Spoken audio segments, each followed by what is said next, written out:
with 1 viewers. Oh, that's lovely. Hey, Spirit. Thank you for the raid, Spirit. Carry on, though, Dart. But yeah, like I laid it out pretty logically. Like, I woke up in a river. I was carried through town briefly, and then I was in the guild. And when I woke up again, we were outside in the forest. So unless I recognize something from inside the town, which no one else, which, you guys, particularly, like, I didn't ask Argus, and I should have asked Argus. But like, if none of you guys who've actually have been in the town a bit more than I have, not being carried by the scruff, didn't recognize it, and Doc didn't recognize it, then like, why is this familiar? Why do I recognize this? And I'm invested. When is the next episode happening? I need answers. And Well, that's an insight into Dart's brain right now. Just like, what's going on? King William, sorry, I gotta give some kind of reward for the, for those that, support the channel, The game is open for you to join. You gotta turn the co-op on. And hello there, Spirit Ferret. Ferret raid. So to kind of say something a little bit, I know it may sound a little surprising to everyone, but I do actually have a history of the world and backstory in my head. Oh, I didn't doubt that. This is kind of one of those nuggets that I will occasionally be tossing all of you to kind of reveal a little bit more. Let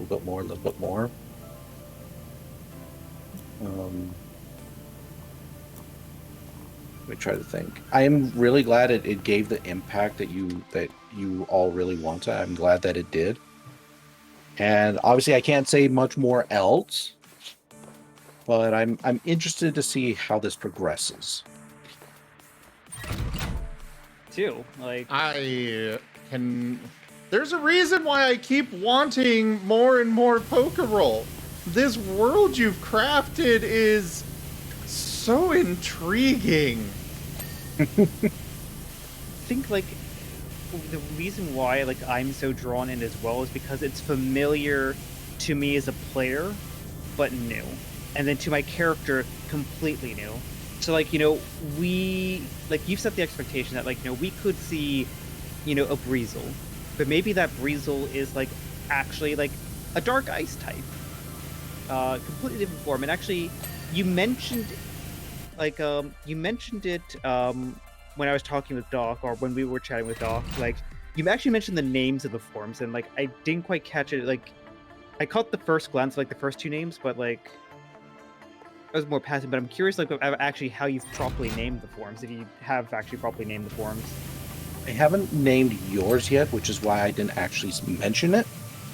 But essentially, the reason why we call Zim's Rockruff Fulminian form is because Fulminian, thank you.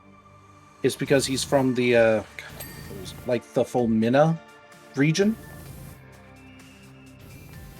So your region is also going to be receiving a name, and then you will also have something. So it could be like the Electorate Rockruff or something like that. But I just haven't come up with the region name yet because I'm still developing it. As for the original Rockruff, I mean, I guess they could just be called Rockruff, or we could just call them, like, I don't know, Dewdropian.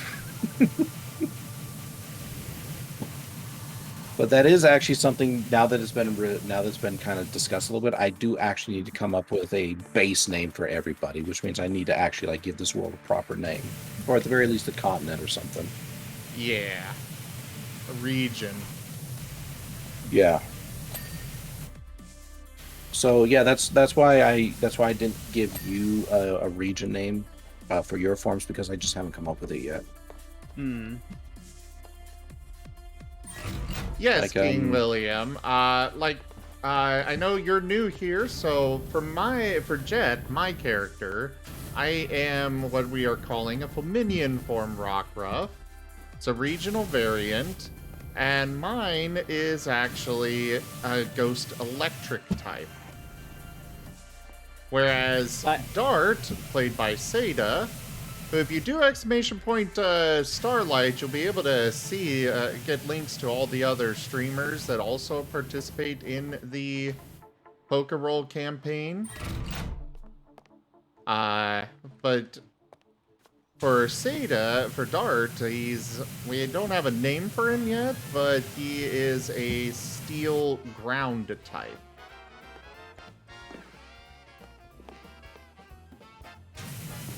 One of the many shocking revelations in the session. Yes. Oh, I know, right? Jet is the only one that's dead. I'm looking forward to that tragic backstory. Oh, it'll be nice, because there is something that I've been kind of growing up to, and there's a very purposeful reason for why certain things are acting the way they are. Why the meteorites occurred, for example. Why autumnal twilight is doing the things that they're doing, and so on and so forth. And remember, this is just one region. What you guys haven't even gotten out of the city yet. Yeah. And I will say, Jet is currently kind of like, his brain went to the idea that, oh god, are all the others like him dead? He kind of stopped himself for the moment from going down that train of thought. I know it wasn't mentioned on during the game, but that is what was going through his head. I would kind of have maybe perhaps that's the reason why you keep on floating, because you just started having that existential dread. Could be. Oh, that's actually not a bad idea. Yeah, that's actually a really great explanation. Oh no, I've given the why. DM ideas. Yeah, but this is a good idea. And once you get that existential crisis figured out, then you'll have your powers mastered, or at least that specific one. Oh, hey, that was lucky. There's one pod frame that is still dirty, and it happened to be the one that's already down here. But where is it dirty? Oh yeah. I do apologize though that the sessions aren't as structured as they could be.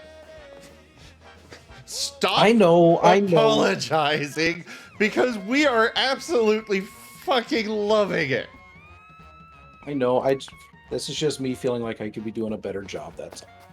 I mean, like, all things considered, like, you did a fantastic job. Like, I mean, sure, in retrospect, like, maybe we spent too long, like, walking through the woods, and, you know, maybe we spent too much time walking through the tunnel, but, you know, we didn't have a bad time. Like, I had a lot of fun, and I feel like, you know, we also had sufficient time to breathe, because, you know, it could be just action, and, yeah, that can get a bit overwhelming. We actually had enough time to process what we were going through and, like, think, and, you know, actually enjoy this setting you're crafting. Hey there, Rob. And yeah, that's exactly my point. Is I want to just sit down and enjoy them. And that is exactly, like, every step of the way has been so much fun. Like, the only thing I feel like I'm missing at this point is, you know, a nice fireside chat with a cup of tea so we can actually, like, compare notes. I will say that's probably coming up. Yeah. In one way or another. Yeah, like, I feel like the priority in this one was to, like, you know, start getting some information nuggets and also, quick. like, Rob, oh boy. I've sent your cards, and King William, The icons are done by my channel artist, Mary. She is absolutely incredible. I recommend you guys check her out. She does not take commissions, except through me. I keep her very busy. But I signed a contract. Zoro, I'm gonna hold off for now. Sorry. I think we're okay on people in here. But yeah, there's she does fantastic work. Yeah, she does. Let me go and read this off here. Owing to the steady reputational rise of Muckingham, Caldera City Transportation Network is excited to announce the reopening of its subway links to the vibrant town. We'd like you to deep clean the platform area ahead of the grand unveiling. Please note that whilst much of the graffiti in the facility could be said to possess artistic merit, we would like you to remove it all. Alright. Right. So, yeah, go ahead and carry on. What you Also, were saying. I believe the achievement here is to clean the billboards off first. Oh, yeah.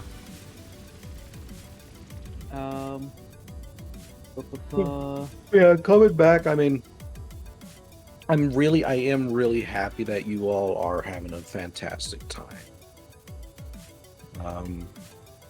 It's just for me as a DM, like I feel like I should be having a much more structured approach than I am, but that's just a me personal thing. So like for example today, like I was kind of like, oh, I gotta come up with something for you guys in between the trap and the final place, and we had to do that pause in order to do so, and the end event wasn't exactly the best.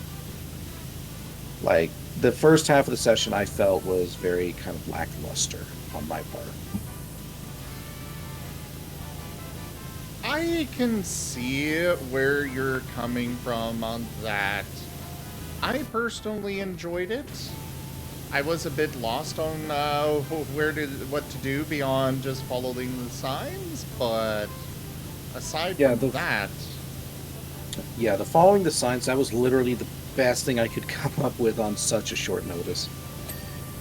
That was probably the weakest part of the session, but like I feel like it added to the intrigue of the world, because I know from the sessions I've been like listening in on, you describe, hey, there are, intelligent Pokemon, and then there are, more feral Pokemon.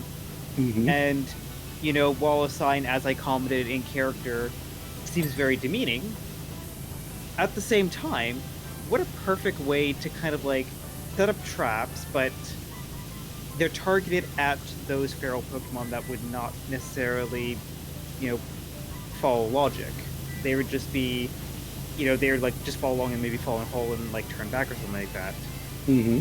So, initially very demeaning, but like thinking about it, that's smart. That's really smart. So while basic and probably the weaker part of the session, it worked.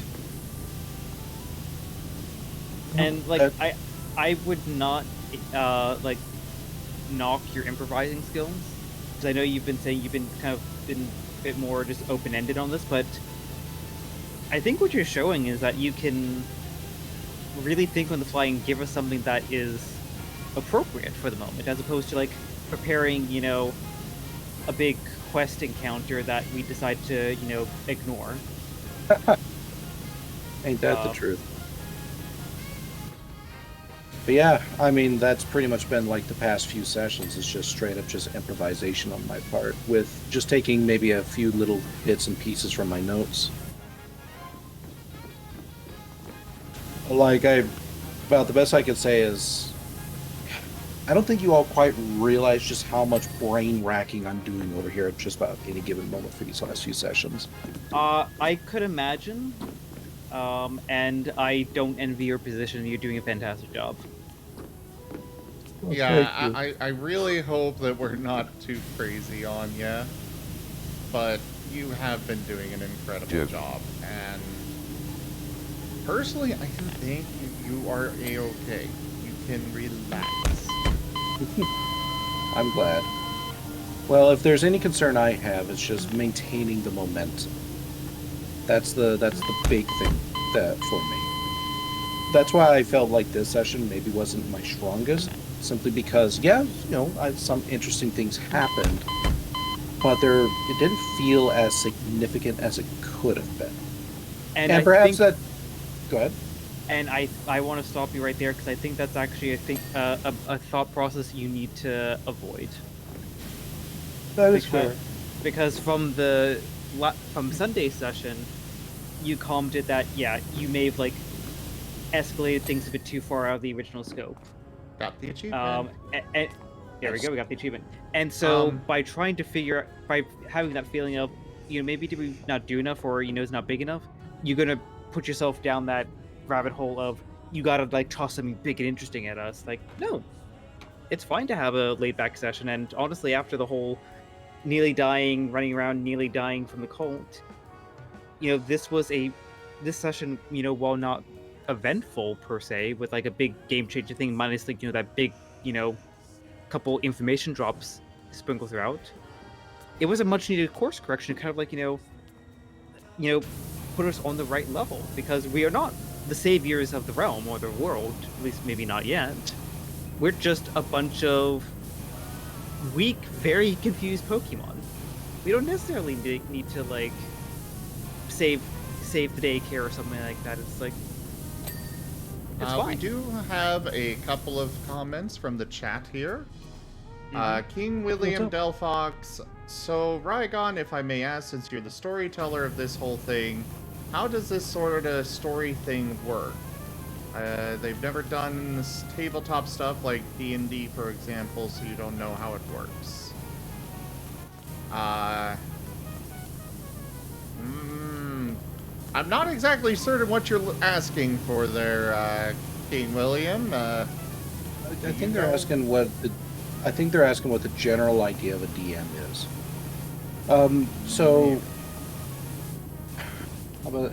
how does the sort of story thing work? It is every DM operates differently, but the idea ultimately for a good number of them is that you're trying to utilize a universe in order to craft a story with your players. So I could come up with you say medieval fantasy, right? And the story that I have in mind is evil necromancer is kidnapped the princess and he's going to raid the realm with a bunch of undead, right? Basic setup. Then it would be my job in order to lay out that universe for my players and allow them to make the choices on what it is they want to do, as well as describe to them the outcomes of those choices. So that is my job. I am essentially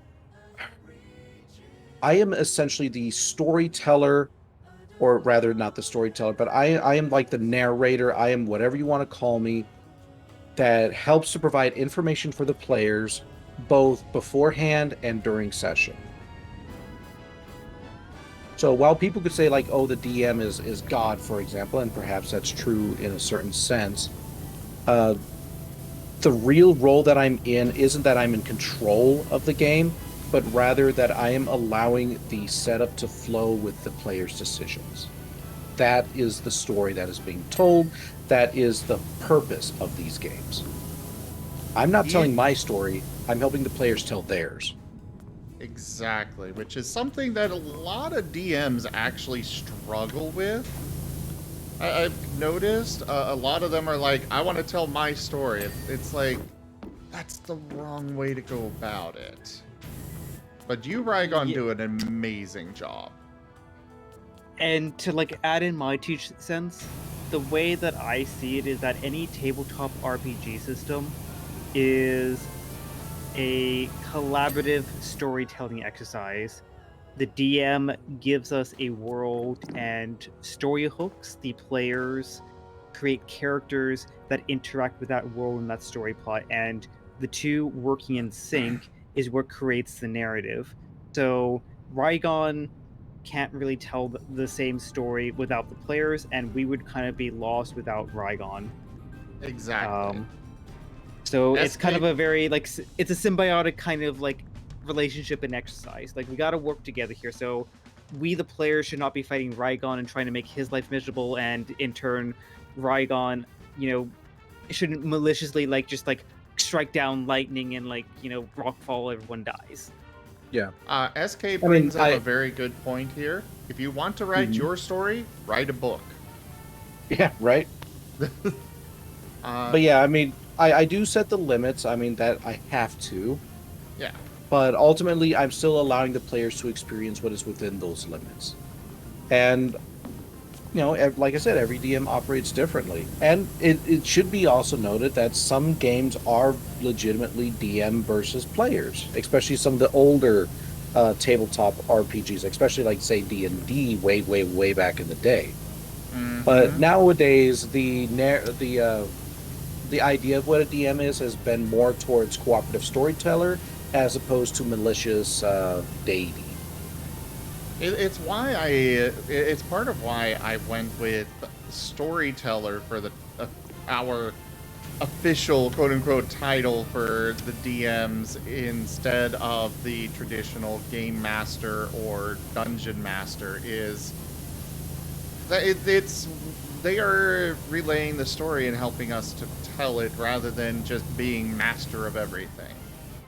And I think you put a good word on there, Rygon, is like, you set the limits. Because if you don't set the limits, then, what's to stop, Jet from just phasing through everything like Danny Phantom and, causing chaos? What's to stop, I don't know. That's the best example I got. Like, there are limits to the world that we, especially as fresh arrivals, don't know yet. And to be able to have you as the guiding hand to describe those limits to us and tell us what we can or cannot do. And that's why, especially early on, I'm asking a lot of questions about, can I do this, can I do that? Because I'm still learning this body. This body is new to Dart. And if you can't, and I'd rather ask and have you turn around and say, no, actually you can't do that, or you need a check to do that, as opposed to me just being like, I don't do this. And you expect you to roll along with it, because it might not actually work in the world. There actually might be rules that are like laws of the world that I didn't know about. Going back here, another thing we've got here, Varian is saying, in reference to Rygon's concern, Miyazaki movies and their concept of Ma are a good example. Having scenes of negative space or emptiness make the spaces filled with things feel more special. People need time to breathe. So your concerns regarding tonight? I suppose then where I'm talking from is just probably straight up, not only just from my current mood, which is unfortunately more in the negatives, but also just from my inexperience as a DM. I'm still learning how to properly pace things out. I'm still learning how, if I do this is the kind of reaction I get. So that just comes from me. Like, before I actually DM'd this game, I think I only ran like maybe about 3 one-shots. That was about it. You definitely, granted, we've only known each other for like 6 months. But I definitely got the vibe from you of, stories. And I knew you would be a good fit, and you have even exceeded what I thought, what I was expecting you to pull off. Like, again, there's a reason why I push for so much, is because I want more. This is fun. I know, and for me it's just like I know you all want more, and I'm like, what kind of content can I be making to satisfy you all? I won't be satisfied until all of it is here. This is just like you've accidentally sold us, the cup with unlimited refills, and right? and like we've just like gone to the cup so much. It's like, oh no, we need to call the technician to get get more around the world. We're out of freaking orange soda. We've got. Apparently, Lowstein's job is the making every. Lowstein's job is being the one against the players. King William is saying, okay, so like when you were talking about things that happen in this world of yours, are they actually like games where you physically play them, or do you make up a story and just tell them? If not, then how do you visualize the stories, or is it like tell and read off a story like script or whatever? It's both. You could consider this to be a bit of a game. The players are called the players for a reason, after all. But this isn't always necessarily something like I'm reading off a script. Sure, there are worlds or stories or encounters or whatever you want to call that that have structure, a lot of structure. You can look in any good old, like, say, Pathfinder adventure module or something like that, where outcomes are already predefined, and it's just the players, like, you just kind of work with the players to go down a preset path. For this particular world, though, this is not an adventure module. This is one where I have laid out my pieces, and now I'm seeing how the players are interacting with them. And they have to perform their roles in order to see what kind of interaction they're going to get with them, as well as what kind of decisions they are making. So, for example, Azareth running up the wall in order to get Jet to hold on to his paw, right? There are a couple of ways I could have done that. If he had rolled poorly, I could have said his foot smashes through the window and now Azareth is kind of hanging out outside, right? And now we got two characters in trouble. But he rolled well, so I didn't have to do that. He met the check, and I chose as the DM to state, you have done your job, this is the outcome of how it was done. Now imagine that, but on a much grander scale. Everything from talking to the merchants, discovering an item, encountering traps in a dungeon, etc., etc., etc. These are my piece, the players interact with the piece, and I state the outcome. And I determine how poor or how good that outcome is based upon my own intuition, experience, and idea for how I want the setting to play out. So I could, for example, be railroading my players all to heck and back, or I could be using a little bit of how the situation is going in order to create something that is a bit more flexible. Like, something from my point of view, when I do DM, when I am the storyteller, when I come up with a puzzle, I come up with something interesting, but I don't bother coming up with a solution. I let the players figure out. I let the players figure out. Okay, I won't say that. There are some puzzles that I do come up with actual solutions for, but a lot of them I don't. I listen to the players' solutions. I listen to what they try to do. And then based on that, as well as their roles sometimes, that is what I use to determine, yeah, you know what? That solution makes sense. Perfect, let's do it. One example was this wall of force that they needed to get through to get into a vault. Sorry, not a wall of force. It was several alcoves, and basically reaching through that alcove, the wall of force in the alcove, would cause whatever is put through it to age rapidly. So putting your hand through it, your hand would literally become a skeletal hand within moments. And one player was like, hey, this is cool! And just went ahead and went and did it. And I'm like, well, okay, you permanently have a skeletal hand. did not expect that, but sure. Yep. Another. And also, before you actually get on to one there, I saw King William's comment there. Roll dice to make decisions. No, typically how it goes is that we as the players would state an intended action, and the storyteller or your game master will determine if that's something that you can just do. Like, I'm going to pass Zim the cup of tea, in the daylight. That's fine. Maybe Zim is suspicious of what's in the cup of tea, so he's going to investigate. Is there anything odd about this cup of tea? That's something that's a little bit trickier.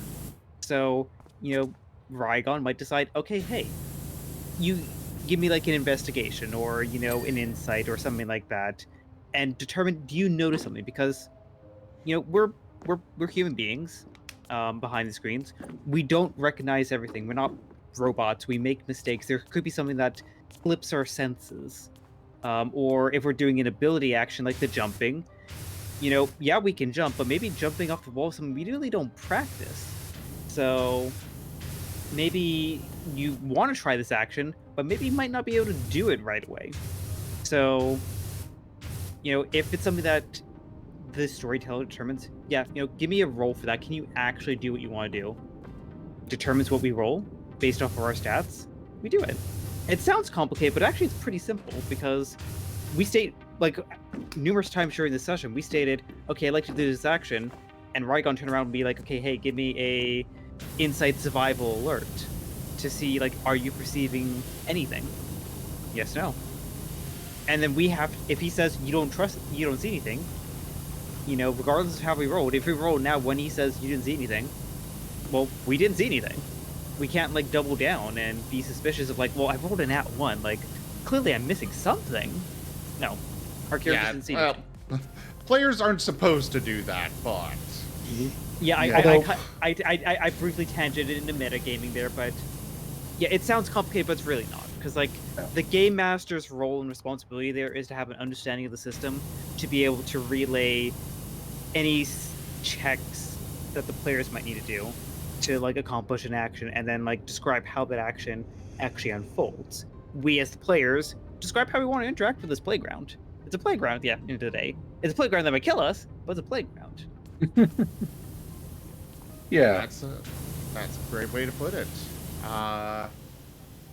Let's see here. We've got a few others.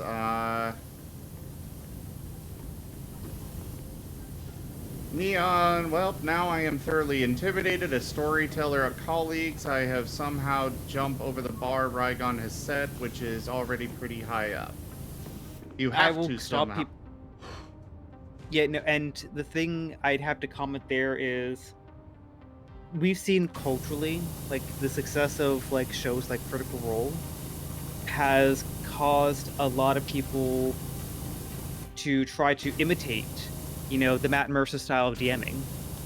Because, like, if Critical Role is fun, people having fun and want it out, then, hey, if I just, just be like Matt Mercer, then surely I'll be, a great game. And no. Everyone has their own DM style. Every player has a preferred DM style.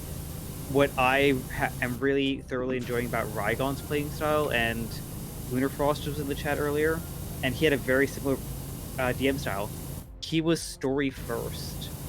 Both Rygon and Lunar are story first DMs, and I love it because it's mechanics take the backseat to the story, and it is a lot easier for me to get immersed and enjoy that world when I'm not focusing about, like, trying to min-max my character and, get the optimal equipment. It's just enjoy the ride.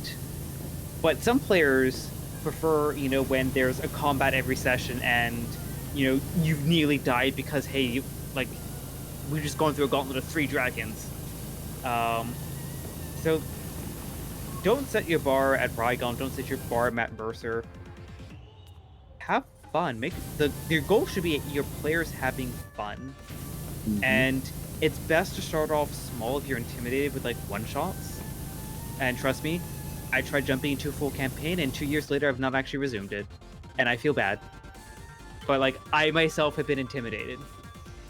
and I've lost that confidence, and I've been intending to do one-shots, but I've never actually gotten around to it, because life.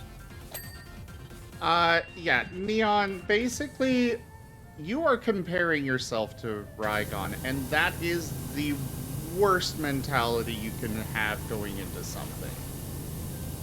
Compare yourself to yourself. Don't worry about what Rygon does. Worry about what you do. Worry about what you come up with, and worry about your players. And I am play a to your resource. Play to your strengths. That's what I was going Yeah. to say. Like, I know you all can be viewing this and whatnot, but what you're seeing on my on my part is there is a lot of improvisation with a little bit of structure going on that I have pre-prepped. But if I were to, like, say, try to develop a entire dungeon and, oh, this little part here does this, and this little part here does this, I just don't have that kind of attention span.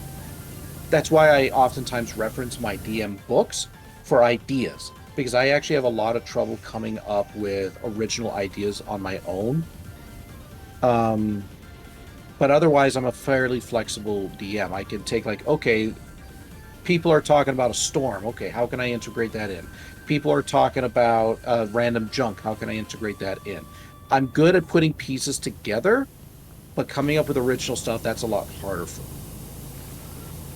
Yeah, same So here. just like I said, play to your strengths. Seriously, know what you're good at and work with them. Know where your weaknesses are and shore them up with supports.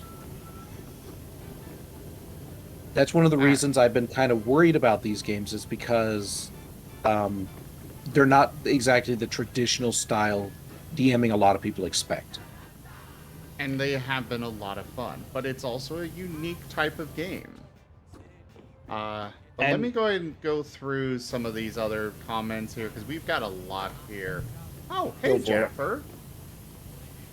Yeah, and while you're pulling through those comments, like, the other very important half of that is understanding what your players want, and, like, that's why when you've been doing the what's good, what was great, what can be improved, even if it was very minor, I'm reiterating, you know, where I hope to take my character or what I hope to do, because, you know, it's one thing to, you know, run an ice cream shop, but if everyone wants chocolate and you just don't have any chocolate, you're going to disappoint, even if everything else is great. Make sure at the end of the day, you're playing to your strengths and you're giving what your players want. If your players want a bunch of combat and they're having fun with a bunch of combat, toss a bunch of combat at them. One thing I will definitely say, first off, Pam, nice. I'm glad you voted. Hey. One of the best pieces of advice that I can give to any new DM is go play with or watch other DMs at work. Not just one, not just Matt Mercer, not just Rygon. Take a little bit of everything and make it your own. Like, one thing that I have actually taken and put into my games that I got from Panthanea there in the chat, where it was something simple, and we were camped down for the middle of the night, and we started hearing thumping, or the one on watch started hearing thumping in the night. Some heavy footsteps. And he peeked up quietly and looked over, and it was an ogre. The ogre just ignored us and walked over to the nearby river that we were camped next to, grabbed a drink of water, and wandered off again. We could have done the typical, you know, murder hobo thing and tried to kill it and gotten ourselves smashed to little bits of mush, but because we let it just, you know, that ogre doesn't care about us. It's just going for a damn drink of water in the middle of the night. But that is a concept that made the world feel much more alive to me, and so I took that and I've adapted that to my own play style. And definitely don't be afraid to do your research. There are little tips and tricks you can pick up even just from straight up just reading adventure modules or books. For example, Seda, do you remember in the tunnels, right? Mm-hmm. When the meteorite was being handed off? Yep. What feeling was given to you as a player when you all realized something was amiss? Very much suspense, dread, and like in my mind, I'm like, are we in like, I don't know, like torture prison room or something like that? And like, there's like actually like a skeleton there, or if someone in the dark that's actually found us, and this is the perfect time to reveal. Um, it's like the the sense of unknown was very powerful because it could have been anything, and you just basically like took a very simple mishanding in the dark and you like stretched out the suspense to the right amount where we were legitimately freaked out. Like you could have easily gone in there and pre-planned there's like maybe a hand or something in there and like it's gonna like you're gonna bump into it. You didn't have to. Sometimes the lack of information is more powerful because as I said, it's collaborative. It's not just one brain. There's 7 brains at work here. You can let those player brains, run away with it and fill in their own details. Exactly. Now, the reason why I bring that up is for a few different reasons. One, I did have a specific idea of how I wanted the tunnels to end, which was the meetup, as you all eventually got to. And obviously, you see how I played that off of like, oh, you got the group over here, oh, you got the group over here, and you don't know it's each other. Which, to me, I felt that was interesting. But the reason why I brought in the hand bit was actually a trick that I pulled out from another game that I had actually read and not really played. And it was what is called a suspense moment, where you have a room or something like that, and you just simply put something in there that the players can't necessarily defend themselves against. It doesn't necessarily have to do any harm, and as the hand obviously did, it held the meteorite, and it let go of it just fine when it was tugged away. But the simple act of putting that small interaction in there helped to make an otherwise boring stretch of rooms into something that was terrifying for the players because, like you mentioned, your own thoughts got away from you and allowed for an otherwise boring area to be interesting. And that was all just from reading one little snippet in one little module that I had tucked away elsewhere. So that's what I mean. Don't be afraid to read. Don't be afraid to research. Incorporate ideas. God knows there's plenty of tabletop materials out there. And from like my own perspective, even the simplest of details can have a huge payoff. Like one of my longest. I don't want to cut you off, but at the same time, we are well behind on chat, so let's catch up a little bit, please. I will hold on to that thought because it's a good thought. Fair, yeah. Neon, yeah, don't imitate Rygon, don't imitate Digi. Digi in particular has much more of a rule of cool and silly kind of playstyle. His playstyle is not, it's very different from what Rygon does, and it's different from everybody else, because everyone is different. Don't try to imitate, but take from it and be like, that's interesting. Let's go in and adjust it and turn it into this and use it for yourself. Nayland here says, yeah, I had a friend try to imitate the Critical Role DM style. That campaign was rough. Yeah. And like, just actually to bring up a point that you mentioned there, like, some DMs run off of the rule of cool. I personally find the rule of cool very chaotic.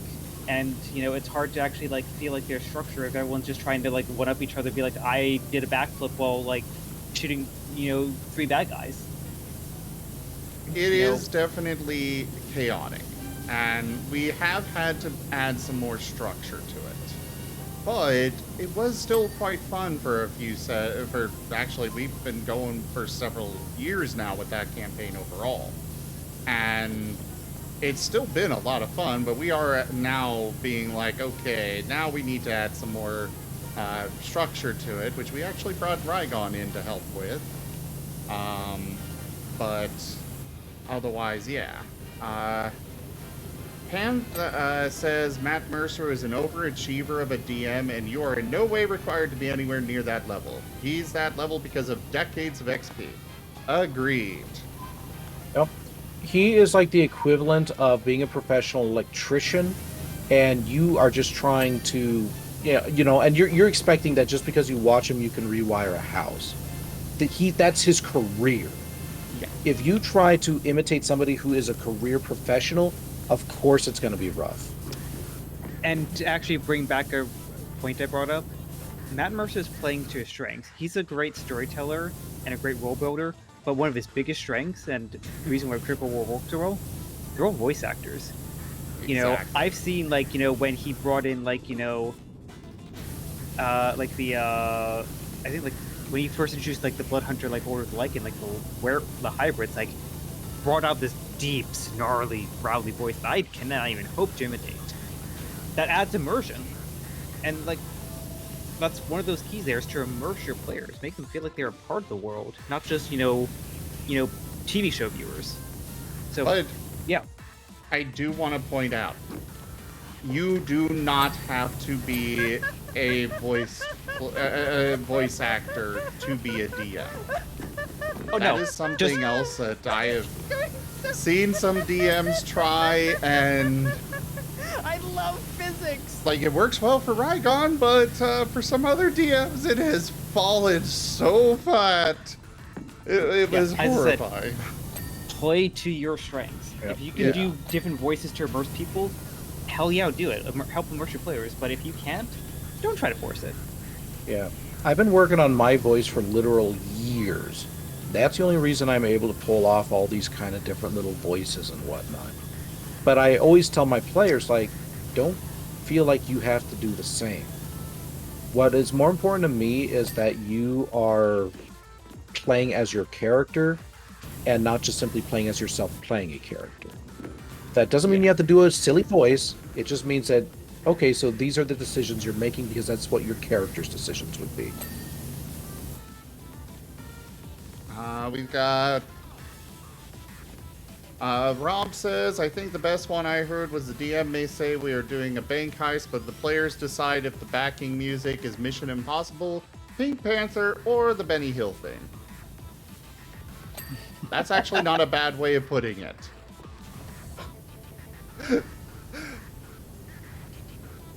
And Or the players could decide, you know what? I don't feel like robbing bank today. Let's get ice cream. right? So And go go ahead. has a 5-level bank and bulk prepare. Now has to come up with the menu of an ice cream, ice cream stand in downtown New York. Yeah. We got King William saying, so the players basically don't need to worry about how the mechanics work. The players say they want to do something, and then the storyteller or DM or whatever just tells them how outcomes work. Not exactly. Players... So what I always tell players, be the expert of your character. The rest of the mechanics, not necessarily, but you need to know how your character works. Because, rule books can be very intimidating to read through. They are available as a resource to look through and figure things out. But as a player, you do still need to know mechanics, but the only thing you really need to absolutely... You can have a simple grasp or no grasp of anything else, but you need to know how your class or character in general, how do they work? At least that's my rule. Other DMs may have other opinions, but... I mean, I always feel like mechanics are always more or less just guidelines, but they are there for a very specific reason, because if you didn't have anything there, then how are you determining anything at all? Exactly. And it's going back to that idea of collaboration. The DM has enough pressure on their plate to figure out how your actions factor into the world that they're helping craft. they shouldn't be babysitting you on what your character can do. That's So- exactly why I have that rule. So And know your that's- character, know how, at the very least, how they think, and then, then you can, go to the DM and help figure out how they can interact with the world, as opposed to, and obviously, these first few sessions here, I'm still learning the system, so I'm going to be asking, hey, do you want me to roll this? How do you want me to roll that? But I feel like after 3 sessions, I'm starting to get the hang of it. It's actually a fairly simplistic system overall, honestly. Yeah. I feel like all I need to ask is hey, what aspects am I rolling? I'm kind of liking it. Yeah, there's a lot of strengths to it, and I'm just mostly looking to, with my custom system, I'm mainly looking at expanding it rather than completely revamping it. Yeah. There are going to be changes to how it works, but mostly just looking at, okay, we really need a crafting skill for the Pokemon. Yeah, and that's just mostly because the system was built for something else that wasn't Mystery Dungeon. So it's kind of like, Exactly. fitting the circle piece into the square hole sort of issue. Exactly. Yeah, you can eventually jam it through, but you're going to struggle. Neon actually states something very interesting. Honestly, what I find is Matt Mercer's lesser-known strengths is everything he does is behind the scenes. It's very clear he talks in-depth to all the players and gets what he wants to do with them down-packed. That is something that I think DMs cannot be afraid of. You cannot be afraid to talk with your players and establish what kind of a game does everybody want beforehand. That's one of the reasons I sat down with everybody and I very much emphasized beforehand, this is how I want your characters to be. Okay. I'm not trying to go ahead. Seda, let's go ahead and switch over to the free play. Sure thing. Jaffer doesn't have much time to join, so I'd like to go ahead and get him in. Oh, absolutely. Well, we were talking about cleaning a house, so here we go. There you go. Carry on. But yeah, being able to talk with your players is very important in order to help establish the kind of world and kind of game that you want. That's why I sat down with my players beforehand, and I'm like, this is how I want your character to act in a certain way. These are the memories your character's going to have. These are the expectations that I have. But otherwise, everything else was fairly open. There's a reason why my players are all acting the way they are, and that's because we've sat down and we talked together. But otherwise, I'm leaving things up to them. Sure, they may not have any memories, for example, but that doesn't mean I'm going to dictate their choices. Yeah. And as a player, I know I don't remember anything. And for my character, which was, I've set him up to be very analytical. He's very much about the pursuit of knowledge, without giving too much away. And as far as that goes, something I want to say is that you can have 2 players that are very much interested in the pursuit of knowledge that go about it in different ways. And absolutely, and there's also, likewise, nothing wrong with having a party full of barbarians that just want to smash stuff. Yeah. Or a party full of wizards that just, all, love this fireball spell. And that's just part of the DM's job, is to be flexible enough to work around that. But yeah, at the, that main point there, yeah, we know from the established conversations where I gone that, we don't know anything. And so to have, at the end of this session, a huge potential information nugget that, it's there, it's familiar, but we don't know. And, again, brain fills it in. It's engaging, it's interesting, because that's potentially character development. For me, I don't mind sharing this here. I often will share secrets of my characters with the viewers. They get that sort of thing outside of session. So, you know, if you want that sort of stuff, you got to stick around past the session or come over to other streams. But for Jet, he was an archaeologist before. At least that's how I have built him. So for him, he wants to solve mysteries of the old world, of everything. This is something that seems old and out of place. So for him, yeah, he's very much about the pursuit of knowledge, but for slightly different motivations compared to what to what Jet has. Potentially, at least. I don't know all of the details there, but... Yeah. Rygon, just for your perspective on this, like, would you be okay if I, out of character, opened up about, like, some of the stuff that I have? We've discussed about, like, darts, like, secret end goals and stuff. If you feel not, I'm perfectly okay with, like, keeping shut on that. That's honestly up to you. I feel that's your choice. Yeah, because I feel actually it's relevant to this discussion. Like, But if you feel like that's something you want to keep to close to yourself until you want to reveal it later, that's fine. Yeah. But the reason why we went over that, the reason we went over that is so that way you could have some structure with your character and an idea of what you were playing. Like, if you literally chose to reveal your secret on day one, that's fine. But I wanted to give you that opportunity.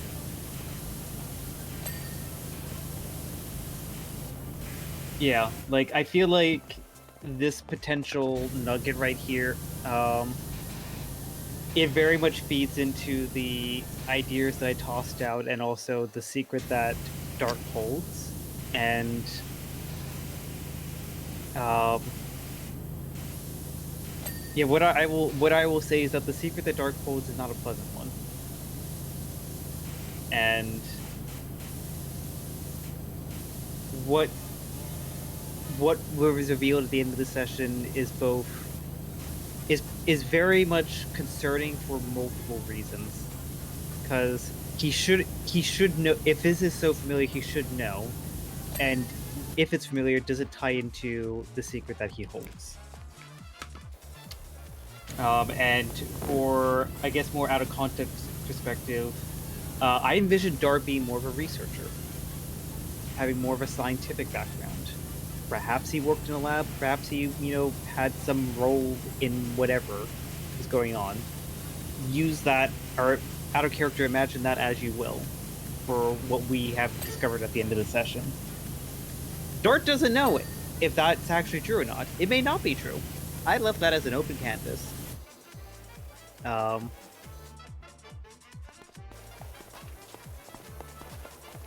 yeah, it's very fascinating. Also, to get caught up in a question here, I see King asking, is the structure of the characters to pick from, or can you choose literally any character that fits with the theme? Game just make it professionally for them. Yeah. That's I mean, obviously you've got limitations, but honestly, it's up to a collaboration between you and the DM. If, say you got your typical medieval fantasy and you want to bring Space Hero Bob from the future, and the DM allows it, you technically can. That doesn't always mean the mechanics of the game are going to play nice, but yeah. As far as that goes, yeah. The important thing is check with your DM first.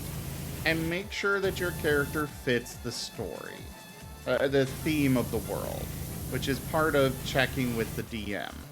I know we've had players before that wanted to play 300-year-old vampires that are somehow level 1. And it was all... Like, this wasn't even they got turned and then fell asleep immediately. No, they were just ditzing around for 300 years and for some reason have done nothing to obtain any experience, despite needing to feed. But that's an example of a character that the DM would not allow because you know, it would not fit. It does not make sense.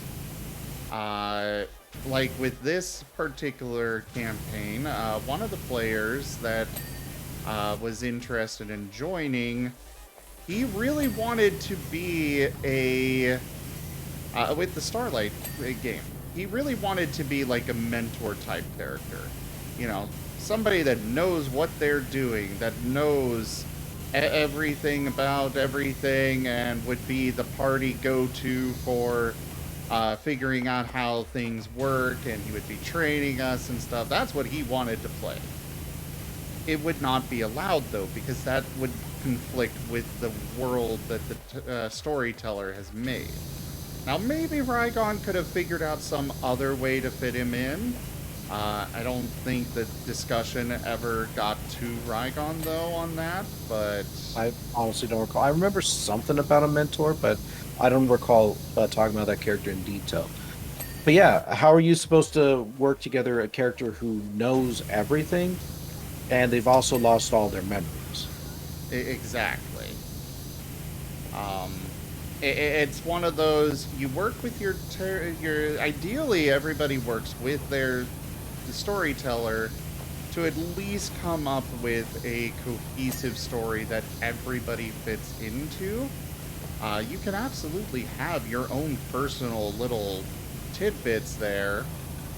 Honestly, the Sunday game is one example where the Ascent to Ascend is one example of where the DMs have let a player have too much leeway. And Neon, we need to work with you to get that reined in. Where the player has literally dictated 90% of how the world works and story, and nobody else has had any input on that. And that needs to be reined in, because it's supposed to be collaborative, both the storyteller and all of the players.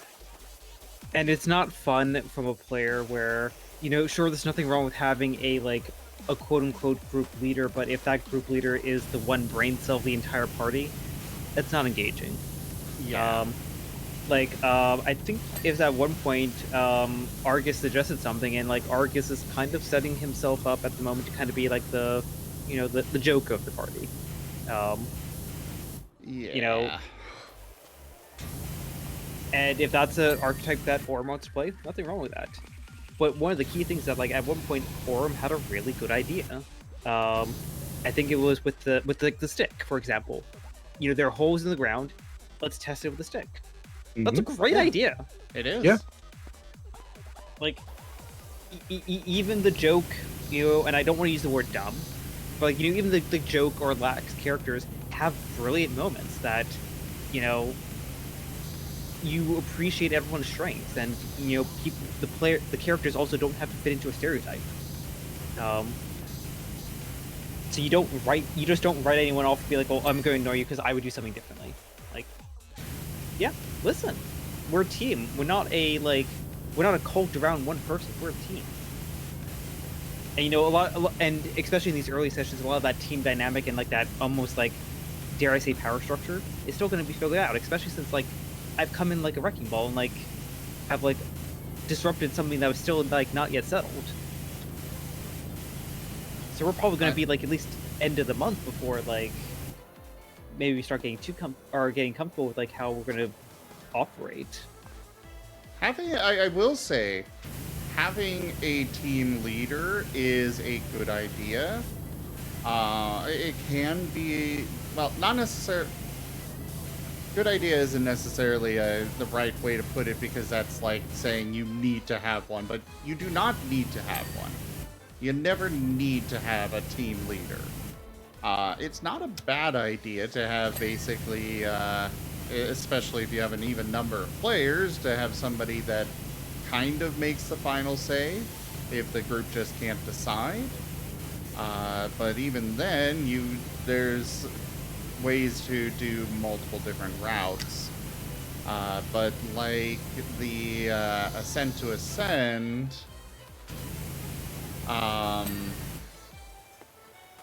Neon, you know exactly who I'm talking about.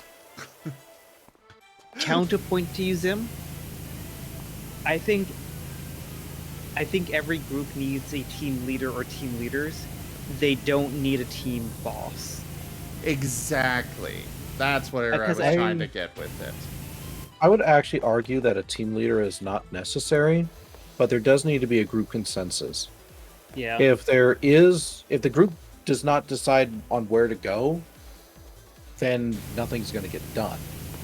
That's actually why I wanted to mention something a little bit earlier in the conversation that somebody mentioned in chat. Your character has to have a reason to do anything. If they're the kind of character who's literally in the background and they do absolutely nothing, why are you here? Why are you with the group? Why are you engaging with this? Please don't make a fighter that only is good for, hitting things when, initiative is rolled. Actually, create something that wants to, engage both in and out of character. Please. Yeah. That's why I say a group leader is not necessary, because intuitively the players, or rather the characters, should already have a direction that they want to do.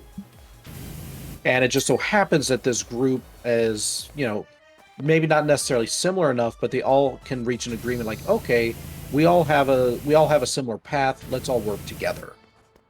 That's why people oftentimes warn about evil characters, which is another thing I saw mentioned in the chat earlier, because oftentimes when evil characters brought in, they tend to be brought into a group of good guys. And obviously you have a clear conflict of interest there. Okay, so that is a bit of a different subject, because you can have a group of evil characters, or a group of good characters with one evil one. However, it requires some careful roleplay to do properly. Most people, when they think evil character, they are like, yeah, I'm gonna go ahead and just backstab them just because. That's not actually what most evil characters would do. Most evil characters are usually more refined in their thoughts. They're more meticulous with their plans. At least... Actually, there is chaotic evil that tends to do the, murder, death, kill thing. Go ahead. Never allow a chaotic evil, but, a lawful evil character could be very interesting. I actually, in one of my first long-form D&D campaigns, I was playing a ranger and true neutral, and his best friend was a lawful evil dragonborn. They both have the shared history of that they both used to be human, turned into their forms by different means, but they connected over that. But he was lawful and evil because he had a personal code that he held up to that was inherently selfish, but he wasn't evil to the party. A case in point, we were investigating a cult, and we came across, a simple bread maker. Who, was doing business and, supplying food to the cult. We caught him, and my character was holding him, and we interrogated him. Turns out we didn't have any information. I was playing the good cop of, hey, just keep calm, tell us what we don't know, and we'll let you go. When he realized that the information that we were going to get really wasn't, or his usefulness has ended, and made the decision, yeah, this guy's gonna probably run away and blabber to someone. He killed him there. Bit selfish decision, not the right thing to do. It didn't conflict with the party, and I helped him bury the body, as friends do. It could have conflicted with the party, but then that just makes for a fun roleplay experience. Well, yeah, provided the players as a whole aren't another loyal devotee. Yeah, him and I were I was cussing him out as I was helping him bury the body. Yeah. Did it go against the party's goals? No. Was it how I would have liked to have done it? No, but I was, playing a morally flexible character, so it's like, God damn it. Now, okay, now I gotta use my claws to help make it look like an animal attack. Yeah. Twitch that's is actually something- corrupt. Hello there. Thank you very much for that follow. That is actually something I would like to mention, though, that regardless of whatever alignment you choose to play, you just have to play it with some tact. You have to play it with some intelligence. Because you could be the goodest good guy in the world, and you could still be infringing upon the party's needs and behaviors and fun. So it doesn't really matter what kind of a player. Yeah, it doesn't really matter what kind of a character you're playing. You just have to be able to work with the party, and let's be honest, you can't be dumb. Like if you are the kind of person who's like, okay, we're here to rescue the town, and you murder the town because that's what my character would do, well, that's not really helping anybody. No. Good characters can be just as destructive to a party as evil characters. They really can. I had a character I was playing a while back that they were chaotic neutral. And we were on an airship, and we got attacked by some sky pirates, and they had a very powerful mage with them. After we managed to blow up their ship, they wound up surrendering to us. We did not have the capability of securing that mage in a proper way. In a way to make sure that that mage was not just going to blow up our airship. My character, they were the captain of the ship, decided, okay, we are in a world of magic.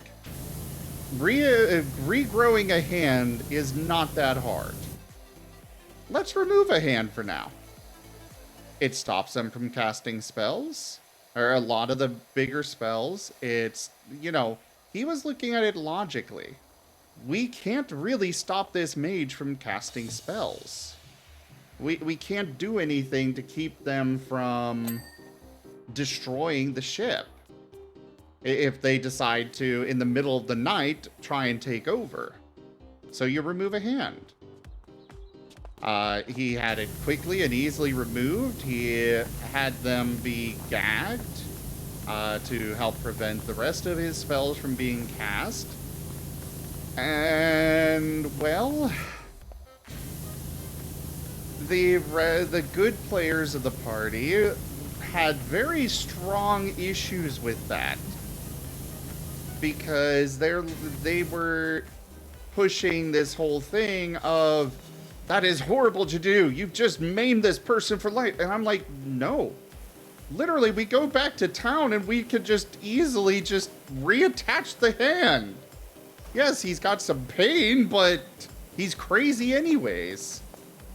Oh yeah, another note. The mage was absolutely batshit bonkers. So an extra wild card to, for reasoning on why to really make sure he cannot cast spells. So I feel like a good evil character would have more, I guess, a slightly more ends justifies the means approach, as opposed to a, like, I am going to steal your favorite sword in your sleep and sell it for gold because I want it. Exactly. Like, so like a evil character played correctly that doesn't like conflict with the party can be very interesting, and can also be advantageous. But most people see evil character and they're just like, I'm just going to do what I want. Yeah, and that is not what they would do. Like, at all. That's not how at least not a lawful evil one would. Like, lawful evil characters can have relationships. They can have friendships. They can look at their squishy goody two-shoe party members and be like, you mess with them and I will melt you into a puddle.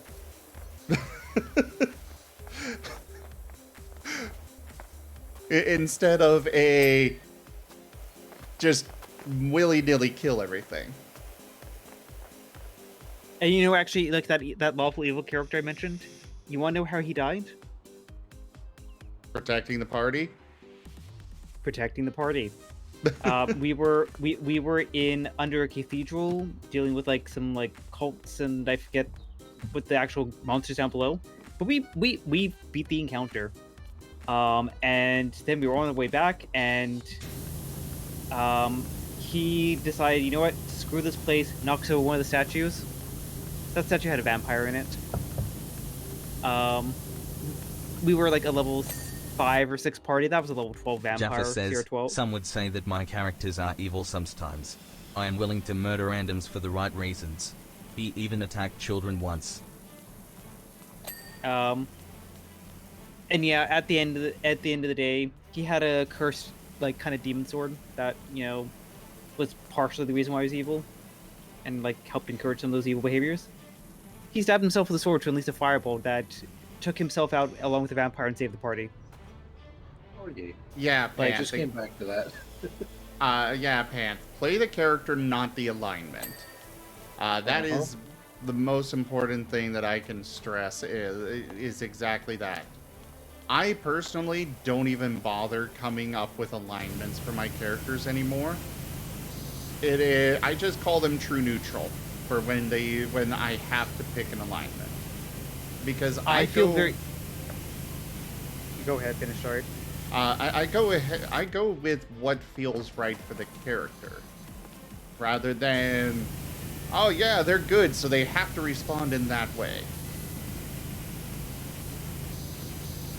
I feel very similar, though I've actually defaulted to lawful neutral, because with lawful neutral, you yourself have a personal set of codes, you know, and morals that you've developed over the years, that, you know, would be relatively hard to shake. So as long as your character is persistent and looks at the same situations, you know, day in, day out the same way, but they could have a moral flexibility and see between the lines. Yeah. You know, it's not black and white, it's, you know, various, you know, shades of gray. Yeah, And that's so- exactly it. Alignments aren't necessarily stupid, but they are meant to be guidelines. Exactly. That's what they are. They can help you to make decisions, but you cannot be holding yourself to them 100% because the world simply just does not operate like that. That's why we say, like, when you're playing an evil character or a good character, like, it doesn't matter what alignment you're playing, they can be disruptive to the party.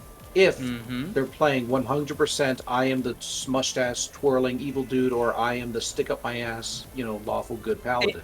I was about to say lawful good paladin. A lawful good paladin can be just as disruptive to a party as a chaotic evil character. Oh yeah. Because sometimes, you know, I'll be honest, throughout the session today, I was wondering, you know, if we need to start asking this bat some questions, you know, does Dart turn around and be like, you know what? I really miss steak. One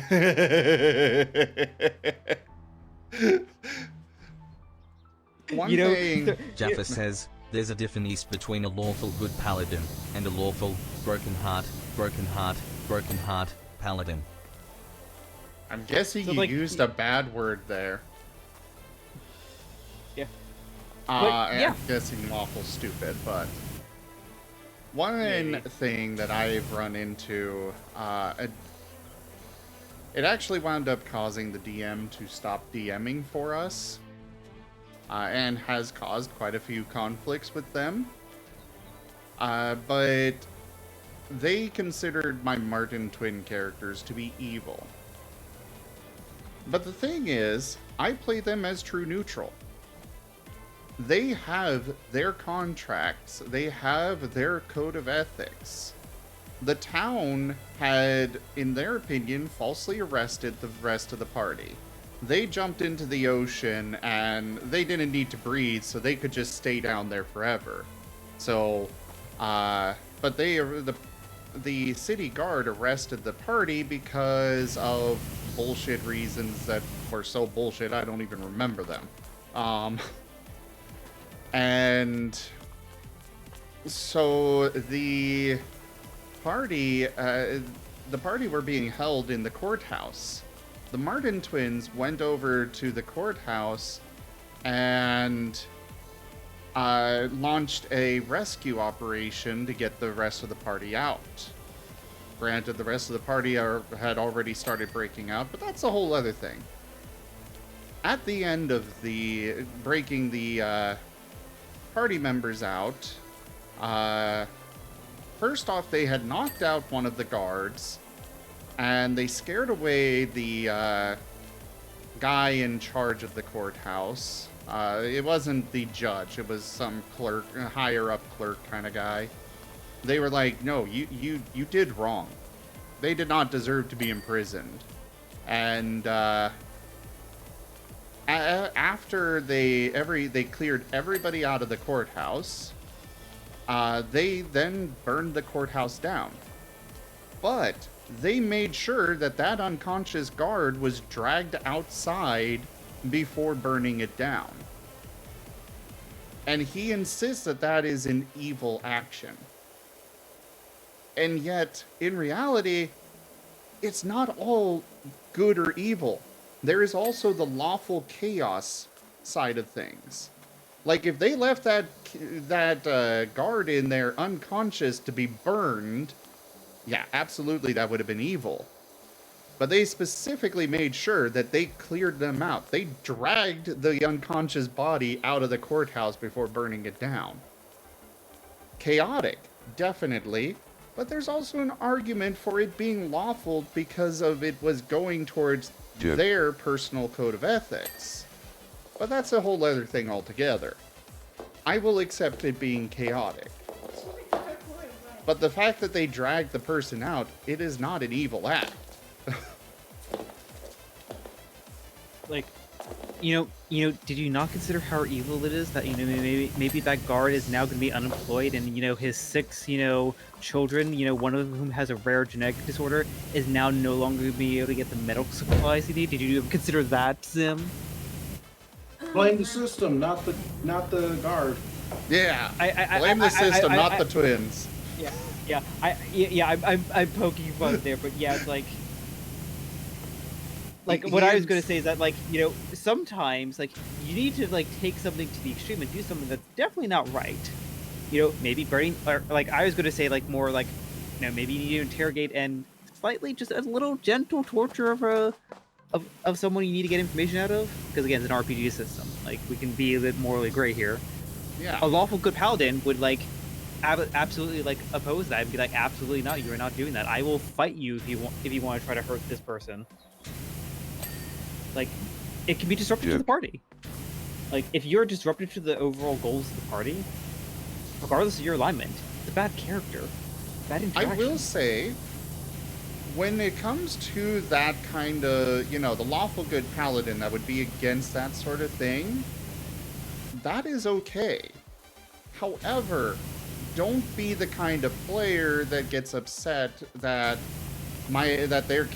your character's not being involved in the scene when we are purposely trying to keep you out of it so you don't stop us from doing a proper interrogation. Oh yeah, it very, very much, it comes back to the point of disruption. Because if you're disrupting the flow of the story and flow of the party, that's where the fun starts ending. Yeah, Jaffer. Murder was fully willing to attack children and was willing and tried to kill the leadership of a town. Yeah. But that was for your character, and that wasn't really disruptive to the group either. But it's all about working with your other players. This is not a one-man show. This is a collaborative effort. And I will admit that is partially why I had to step away from that game, was because I just didn't feel as involved as I could have been. Well, that was something that we could have worked out. Yeah. Well, it was just a lot of But- circumstances, the job and Oh, whatnot. Yeah. choice. Sir William Foxwell Stark, hello there. Thank you very much for the follow, and that is quite the that is quite the name. No, Neon. The Marten twins are absolutely not chaotic neutral. They are not chaotic. They have a particular code of ethics that they live everything by. Their whole thing is contracts. And contracts are as lawful as you can get. At least when you actually live by them.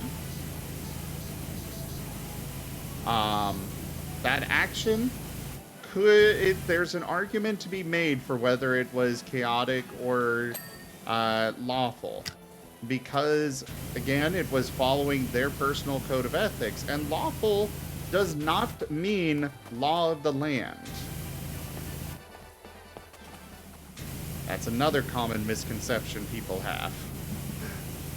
And that's why I very much used your code of ethics, because Yeah. lawful could be you follow the law, you could follow the spirit of the law, or your own law.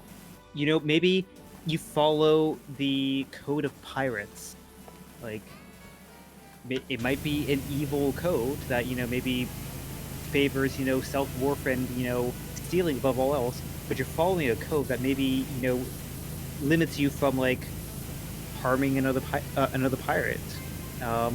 Maybe there's a guild in the world that Rygon's crafting that, you know, decrees that, you know, you must steal the wealth for your own, but don't steal from the guild, or else you will be banished. It's evil, Yes. but, like, you know, sometimes you gotta know who you don't steal from. Oh yeah. Let's just say there's a lot that you guys have yet to encounter. Oh, like, look, I feel like you have, like, at least laid the foundation for, like, let's just say a world the size of, like, North America, and we are just, like, we're in Times Square. Pretty much, yeah. Like there's a reason why I stated like my emphasis is on exploration because there's a lot to explore. Sir William, gonna need a lot more- unfortunately, tonight I did not actually bring up my avatar. Sorry. What were you saying, Seda? I was gonna say I'm gonna need a lot more parchment. I'm gonna need Oh, a yeah. lot more Pokerole. That's also why I emphasize to you as players, like, take notes. They're actually going to be a little important. Rygon, if you take a look at, like, the Dart page that I sent to you, I've just started adding my sessions notes onto that, just like, this is from what what Dart experiences, and, like, his Okay. perspective. I'm already about a page and a half through. I'm gonna say, as far as notes go, I can definitely tell that I would like to take notes, but while Rygon, you're running the game, I am also I'm managing the cards, I'm managing. Tonight I Yeah. was also Well- working on stuff, so I appreciate the rest of the party that is taking notes, because I just Exactly. don't have time. That's kind of what I mean. Like, realistically, at least, so long as at least one person is taking accurate notes, that's all that you really need. Yeah. That way you can keep in mind, like, oh, these are the important characters, these are the important events, yada yada. Like, for example, who here remembers what was on the side of Jolene's bag? The 3-leaf swirling thing? Yeah, 3 intertwined leaves. Yes. Who knows when that's going to be popping up again? I mean, actually, that's a perfect segue into, like, something I was actually going to bring up earlier. Those little details that you reveal way down the line, just so satisfying. In the same D&D campaign with this, like, lawful evil character, way after he died, my character actually died himself, but was brought back by the party, sacrificing one of their magic items. And in the moment I died, there were 2 entities, like, hovering over me. One was the entity that was responsible for saving me. That was like, yep, no, I'm here to help you. And there was another mysterious entity there that's like, you know what? I have a purpose for you. We were in a magic shop sometime later, and my character bought some adamantine armor because, you know, getting crit by a rogue assassin in the back with a poison dagger and instantly dying and being 3 health away from just like not even having to do death saving rolls, you just died, was not fun and traumatic. But that shop was run by a wizard, and I don't know why I asked it, but at the end of our visit the store, you know, when he asked like, "Hey, is there anything else you want?" I'm like, "Hey, you seem like a, you know, a wise old fellow. Do you have any, like, you know, kind of words of wisdom?" The wizard blurted out, "The great wolf hunts the golden stag." Okay, wrote that down. I kept that in mind. That's weird, but that's okay. Probably about 6 sessions later, we're at a caravan, and my wolfin character, my anthro wolf character, very amusingly enough, was acting as a bodyguard for a fur trader.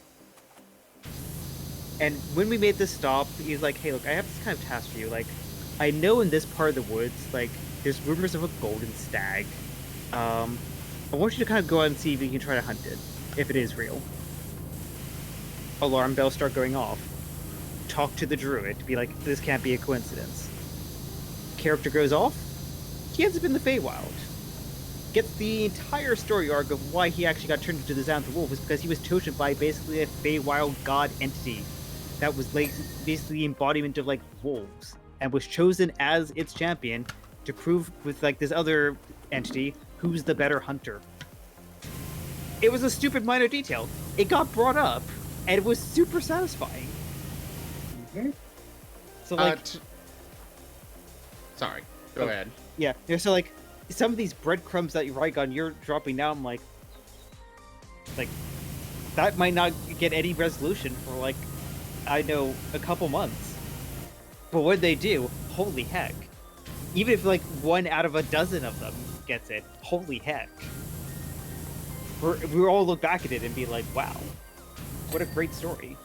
Oh, yeah. And there's a few details that you weren't actually here to be privy for. For example, there's a couple of what is it, a Plusle and a Minion that help run a tavern, right? And one of them said, "Well, I'm not Daniel, I'm David." And I know that doesn't really mean anything to you, but that actually is a detail that I'm figuring the players are gonna, if they were paying attention, will note later when it comes to a resolution. And that's actually why, as for my notes, I take notes just from the perspective of Dart. I don't take like whatever Argus did or whatever. I just like, what did Dart experience? Because sometimes you want to keep those details straight. Yeah. So to answer your question, Neon, yes, the Marten twins, if they make a promise, they will keep it even if it's to their own detriment. However, getting them to make said promise is another matter altogether. Because of the fact that, you know, they will keep every promise that they make, or at least to the best of their ability. And so they are much more careful about what promises they do actually make.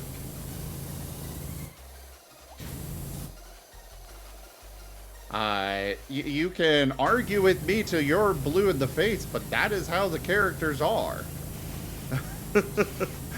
You can't argue with me about what my characters are, about how my characters are, unless it is completely grossly in contradiction to how you've seen them play. But you haven't seen them play yet. Not truly.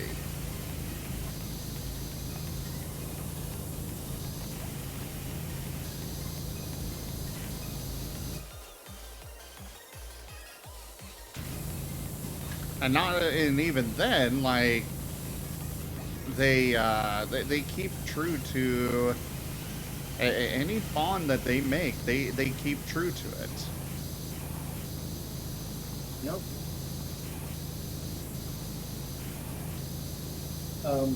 But yeah, going a little bit earlier, Seda, all that I can say is just definitely be paying attention to what I'm saying because I say things very purposefully.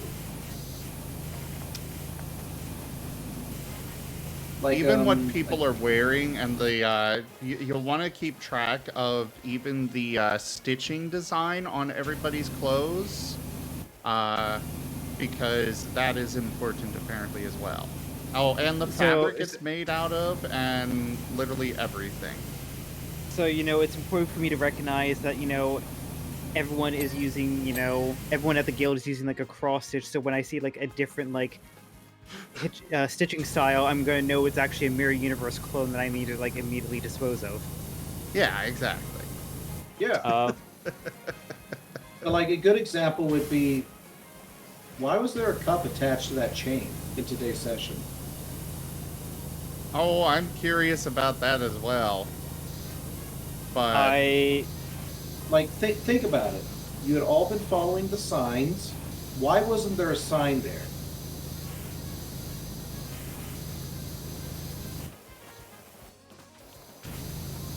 I mean, it's a very valid point. The way I was personally seeing that is, I was kind of expecting a bit of an ambush, to be honest. I was expecting, like, hey, this is like some kind of like gang slum kind of territory, and like those signs were a trap. So I was on alert for that period, but I didn't think anything of the cup.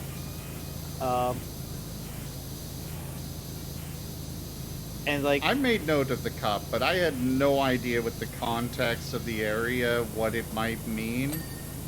But I definitely made note of the cup because, as you noticed, Rygon, I plan to use said cup as part of keeping the one thing, the back tied down. And that's perfectly fine, and that's valid, and I'm glad to see that you're using that all creatively. But yeah, why wasn't there a sign at that section? Well, I will say, as far as that particular section goes, we were just going straight, right? Yeah. But you got one over at the. You got one over at the pit. You got one when you got to the house, and you had one when you were at the gate. So why didn't you get one at that area of significance? I didn't feel like it was particularly an area of significance. Maybe it was an area of significance at the time. It definitely was run down. It was.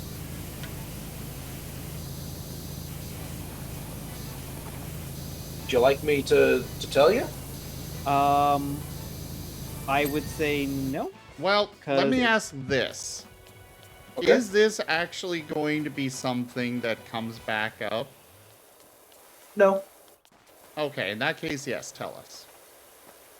If it doesn't come back up, then... My personal gut feeling is that it was window dressing. Okay. But... And that's what I was thinking as well. It's just window dressing and him fitting in the junk card, but... Oh, sure. But I did establish meaning behind what I described. Okay, so you get to this area. There's pipes all over. Then you got dripping something. A few broken. There's a chain with a cup on it. Drinking cup? Yeah, it's a drinking cup. It's a cup, after all, right? Yeah. The cup was your sign. It was literally him telling you all that this is safe to drink. This is a safe area. Oh. I feel really stupid.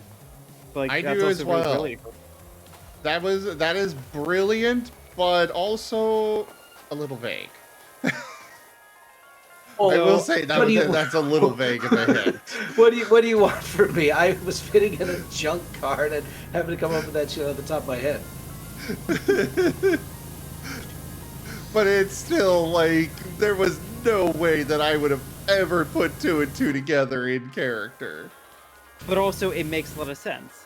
It This does. is very clear. This is very clear water that like had no repercussions, and Mhm. I feel like, very logically, if we're, one of Dart's probably first priorities, before the existential crisis of like, what does this symbol mean? Slaps face repeatedly, hurts self in confusion. Morning priority for Dart is we gotta get food. We have a week of food, but I'd rather those rations be, rations to rely on. If we can get berries and water now, then let's use the fresh stuff. Oh yeah, I Jet would 100% be on board with that. And probably the initial priority after that is like, hey, there are monsters in these woods. Let's make sure that we can like not die. So maybe a training montage. That's what I'm kind of hoping and planning for next session, unless, basically next session, if Rygon is like, okay, what do you guys do? Training montage is what Jet's doing. Especially after he just started floating up without trying anything. He's like, okay, I need to figure this out now because this is going to be a big problem later. That's actually something I got planned for you. So we're gonna address that soon. What's up, Seda?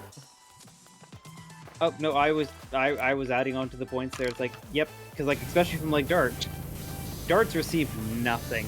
He does not even begin to grasp what he might be able to do. I have moves on his sheet that he in character does not know he can actually do. I will say, Seda, we are all in the same boat on that, so you are not alone. Like, Dart doesn't know that, because we haven't really explained that fact to him yet, but you as a player are not at all alone on that front. I don't know if this has been explained to you yet, but we've had to roll a d6 to see whether we even succeed on trying to use one of our abilities. And we generally... I got the general gist of the system you guys are using, where like, you have to actually get used to that move first before you actually can use it consistently. So you're still like in the training phase. But yeah, well, that's not even a system thing. That's a thing that I put in. And I think it's brilliant. I want to point out that what I was trying to get at there was we don't actually know that we have these moves. Like, we're starting to get some ideas of that, but the main thing is that we kind of just describe, like, okay, I feel this little bit of power welling up, and we unleash it on this. I forget how you described Jet's charge stone thing. I think it... Like, what tinted to Jet on that he had that... Rygon. Oh goodness, that was a while ago. I think it was something like when you were holding a rock or something, maybe some electricity zapped across it. I think that's right. Hello there, Jills. I'm doing all right, and yourself? And hey there, Slitherite. It's good to see you. Though from go ahead. Go on. I was going to say, but though from Dart's perspective, he's not even had that moment. Nayland here. The next one won't be so obvious. For the sign. It was talking about the signs not being obvious, not the holes. It was actually a double meaning. It was the hole and the sign. Oh. I did not put that together. But see, we're just dumb Pokemon. Doing dumb Pokemon things, having dumb, silly Pokemon adventures. But that's what I mean. Like, definitely be paying attention to what I am saying, what I'm describing, and what I'm doing, because I am doing things very, very purposefully, or at least Real I try quick, to. guys, I want to go before you start cleaning. We need to. Okay, this one we can start cleaning. I just need to roll the football up the stega slide. Oh, that's not too hard.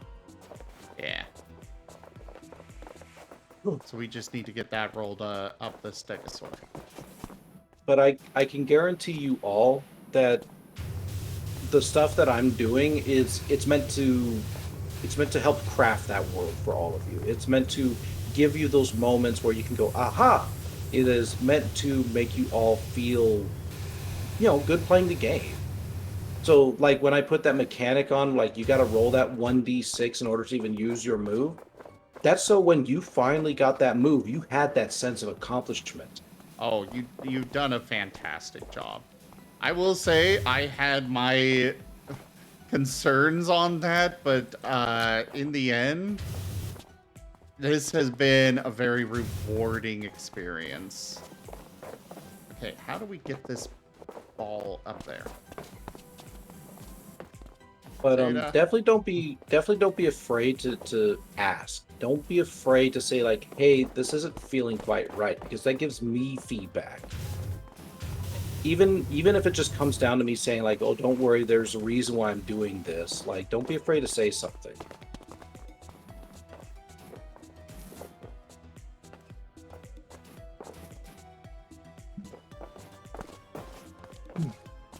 Yeah.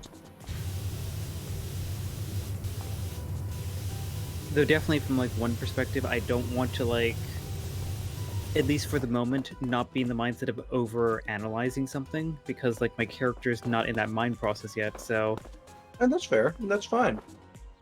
Don't worry, I'm not going to be tossing anything in that's going to require genius level shit. it's like, hey, look, as long as we're not gonna get a pop quiz in it, it's fine. Yeah. About literally the closest you're going to get to something like that was like the tunnel business, where it's like right, left, right, left, right, straight, right, whatever. It's about as complicated as you can probably expect.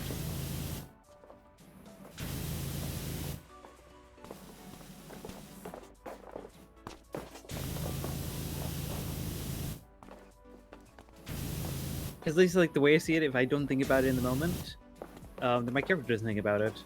He might have the realization later, but like, and if something has a consequence later on, then okay, yeah, maybe pay more attention to that stuff in the future. But I think like very easily, when we're thinking about like the essentials, we're probably thinking back to that water hole, and we'll all probably look at that cup and be like, oh, aha. Jaffer.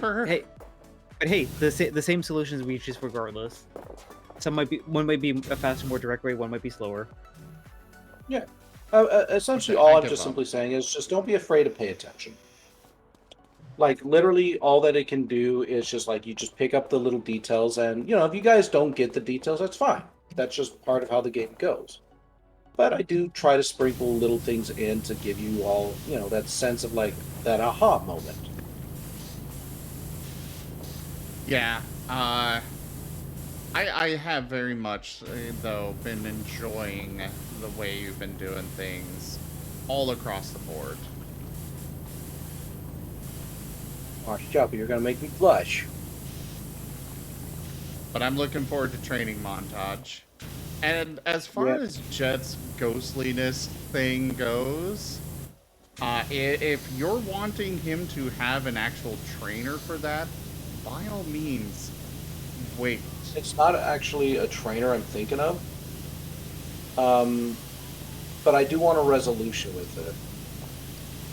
The resolution, so basically, Jet is going to keep trying to practice. He's going to practice every opportunity he gets. Mm-hmm. However, I am not, as a player, I am not expecting a resolution right away.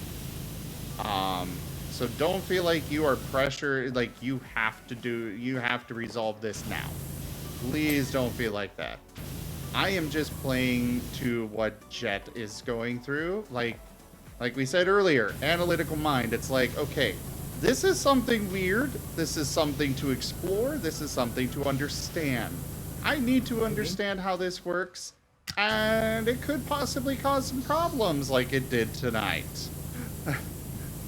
So he is more insistent on it, but that does not mean it has to be resolved now. Yeah. And I'm perfectly fine with that. There's only two things I could say. It's just one, I would probably rein it in maybe just a bit, mostly because I'm starting to run out of ideas of what to do with it. Like if you roll that one sort of thing. And the second one is like, haven't you wondered why I haven't asked, like, why you haven't just had the 3 successes and you're done with it? No, I haven't wondered that because it's not a move. It's not something that, like, for me, it's like, this is... I don't know what I was before, but I know I wasn't able to do this at all. Yeah. This is completely illogical. This is completely foreign. So, no, I've not wondered that because it wouldn't feel right if I just have those 3 successes and I'm done. Exactly. This is an example of something that your character, or a character, period, is going to explore. This is this is something that I call character advancement, where you have to meet a certain criteria in order to fully utilize it. And that is exactly what I want. That is exactly what I want out of it.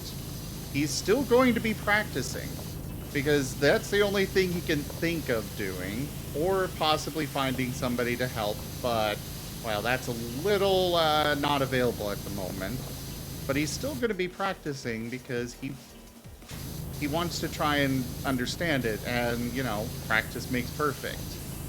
But that doesn't mean that he's going about practicing it the right way. So That's true. And that'll be something for your character and the group to kind of figure out. The only thing that I can do is just like, oh yeah, you're flown outside. Bye. I mean, there could also be situations where I just try to go ethereal and it just nothing happens. Uh-huh. Which is something I'll probably utilize a little bit. But people seem to be appreciating the hilarity, at least for the past couple sessions. Seda, do you have any questions or anything that you'd like to talk about? I guess, like, broadly, like, anything that you feel like, you know, I might be able to improve upon, or, you know, maybe something that, you know, you probably don't want to see being a trend, or, I guess, on the flip side, anything you're liking? Oh, I think your character's fine. You're interacting well with the group. I think you have the appropriate questions, and I think you have the appropriate mindset for your character. About the only thing that I could even recommend is just don't be afraid to experiment. Yeah, I'm starting to feel that a little bit. Like, you know, I felt like this session was a bit more interactive. Like, you know what? Actually, let me get like a sample of that weird red stuff and like sniff it. Like, Yeah, exactly. Play around with your body a little bit. Like, for example, when you did, I know, when you bad Sim, bad. When you sniffed the chemical, I gave you a description that was more than I probably would have given, say, someone like Jolie wouldn't have such a good sniffer. Like, it's accurate, it's chemical, it's something you don't recall ever having smelled somewhere else before.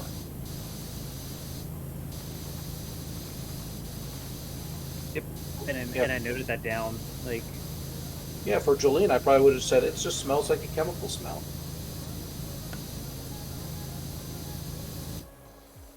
Why am I naughty? He's the one that said it. Why am I the naughty one? You laughed at it. He's the one that chose that particular wording. And I guess more mechanical question is like I know like Zim and I have custom moves. Is there a way we could, if like hypothetically we mimicked a card, like we took the time and like Photoshop or clip and like made up the card, would there be a way for us to make a custom card in there, or do we have to kind of just like have that on the side? So that card, I don't mind. Yeah, we were going to have somebody help us make that, but they never did. So I was wondering about that. yeah, I'm probably gonna poke Charm and ask him to do it since he's the one that actually made the table thing that we're using. But yeah. We're also going to get Pokedex entries made, like, for everybody. Like, everybody else has their own Pokedex entries. Little sheets that they can look up, but we don't. So I was planning to get some, you know, simple little things made up for that.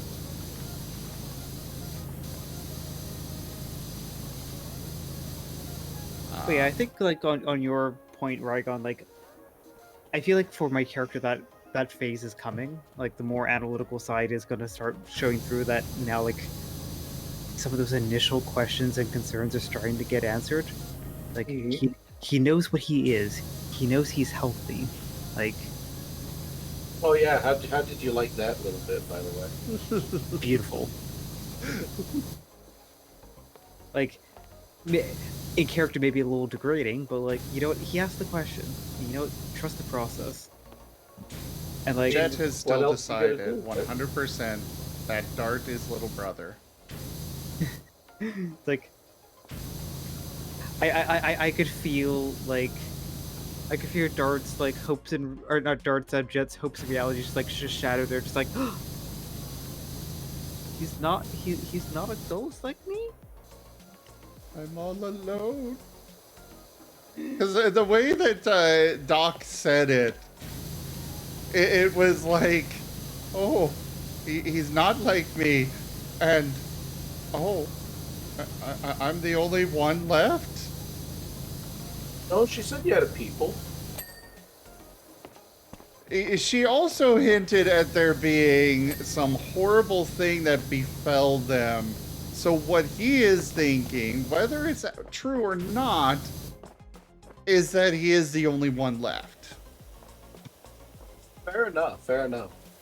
I mean, she did kind of say, like, maybe we should move on before we get into that deeper discussion. Yeah, she kind of brushed past it very quickly, like, you know, the awkward subject of, where did Mommy go? She went upstate to the farm, Sonny. She went to the store to get some milk. Yeah.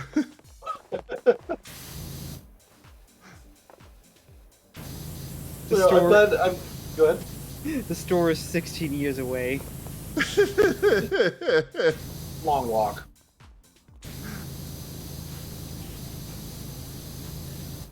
But yeah, I'm glad you enjoyed that interaction, because I know that was something you were wanting.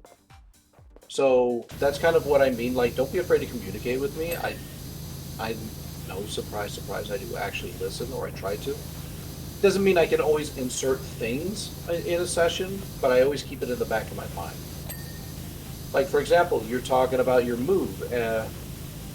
I'm trying to think right now of a way that I can introduce you to your own move.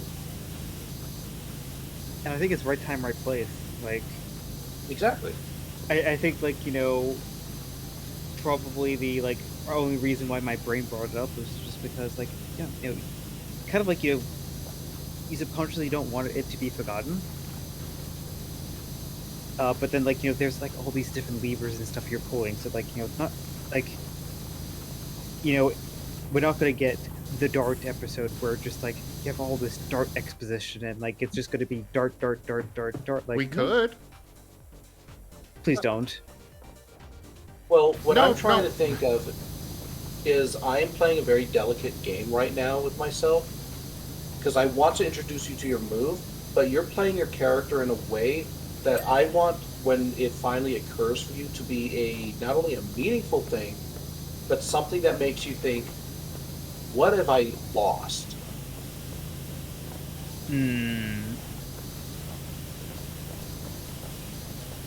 Like, As far as the the episode of the Dart exposition, we could absolutely have that.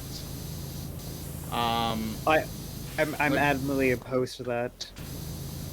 I mean, I'm when at- I'm adamantly opposed to that because, like, I have been in sessions where it's been the focus of one character and you had everyone else just sitting that's there. not what I'm talking about.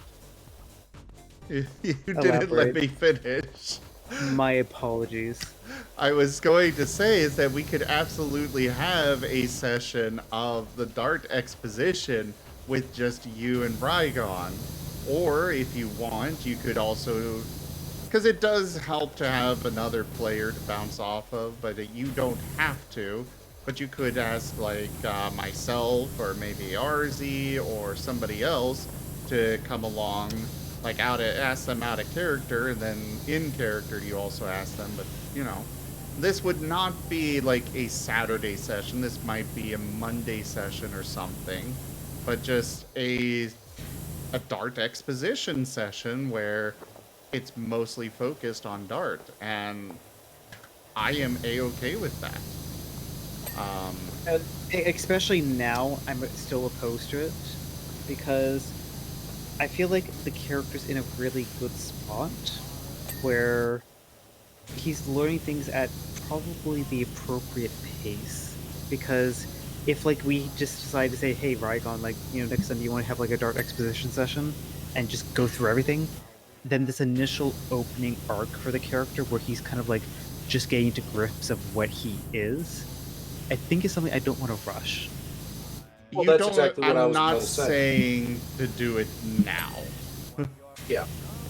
That's actually what I was going to say is everyone is going to have eventually at some point sessions that are more or less kind of devoted to their character. Not necessarily in the spotlight's on them 100% of the time, but rather that I mean that there's going to be meaningful moments, there's going to be a lot of character growth, there's going to be realizations, etc., etc. Right now, we are in the setting up phase. And we're probably going to be in the setting up phase for a while, for a good while.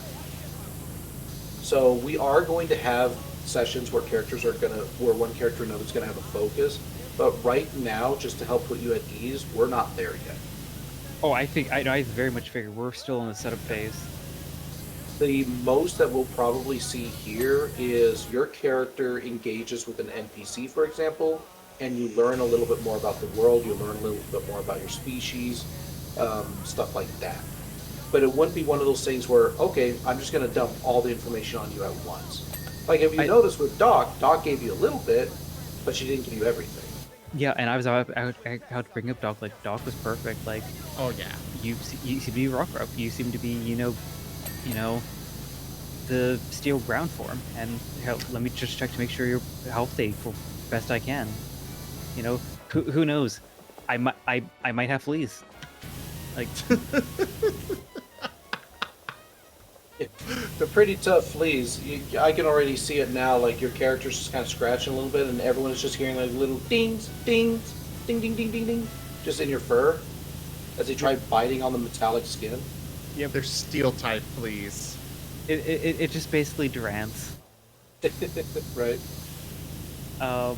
But there Jaffa also there's says, something that steel type fleas, it's called rust. Oh no! Oh no! And he's been entering. He keeps winding up in water. Oh no! Do we have to worry about Dart rusting? Oh no, my plan has been revealed. But yeah, all the characters are going to have their character moments. That was a foundation I built at the start. That's why I'm having you all start the way you are, and that's why I'm revealing information why I am. is because that is going to be not only an assumption, but pretty much a guarantee later on. But you're okay right now. Like I said, I think your character is progressing at the appropriate pace, and I look forward to seeing how they develop. As am I. Like, I think like the exciting thing is that like character's a blank slate. It's fun. Yeah, It and that's is why I had to be a fun. bit of a hard ass on everybody at the very start. It's like, no, we are doing it this way, and I'm not going Yeah. to be taking a no for an answer. I will definitely say I had a lot of concerns before we started. It was like, how am I supposed to play a character if I have no idea who I even am? I don't know anything. What is my history? How would my old learning tell me what to do? Okay, this is actually fine. This is fun. We are shaped by our experiences, and the lack of knowing, our history, means that we are more easily shaped by these new experiences, but also we have a desire to learn what we lost. Hey there, This is- Zach. This is a game, like I said, of exploration, not just of the world around you, but of the world within you.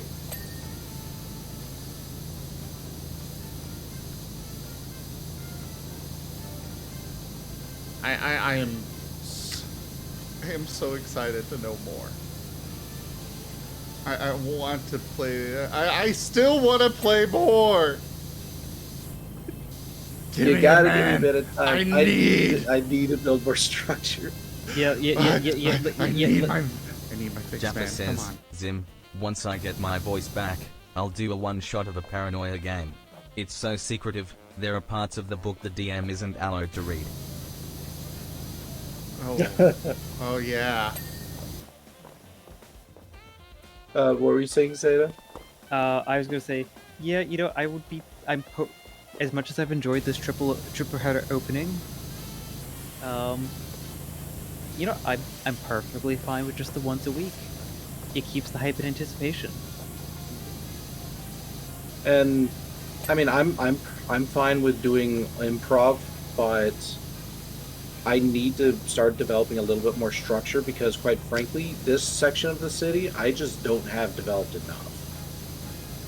That's So fair. I'm gonna be taking the pieces that I have, and I'm gonna try to be making something more to it and incorporating it into the greater narrative.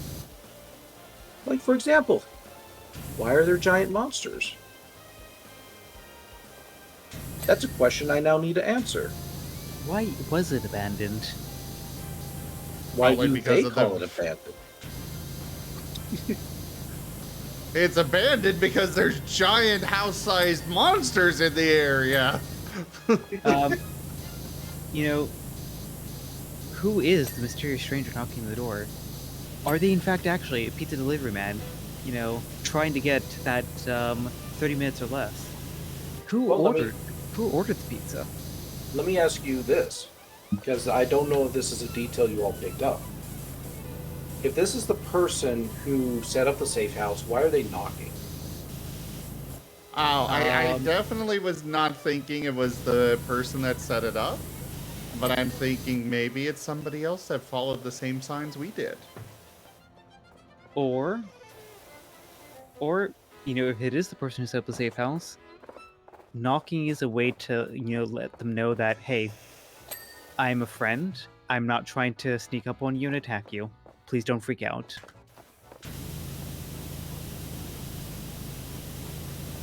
Because maybe- if we just heard, the door being opened up, we just go in immediate panic mode. True. Yeah. And who knows, maybe it's just me setting up a red herring like I did with the red caterpillar. Which I absolutely adore. As long as it's not overused. But I do adore it.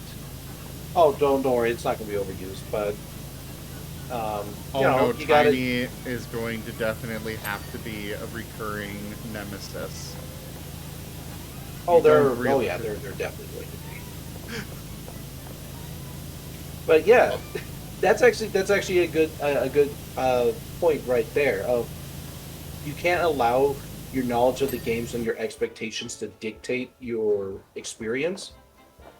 Most of these characters here are actually resistant against bug types. But hey, we don't know that. No, you don't know that. This is just straight up just metagame at this point. But everybody is running from a bug.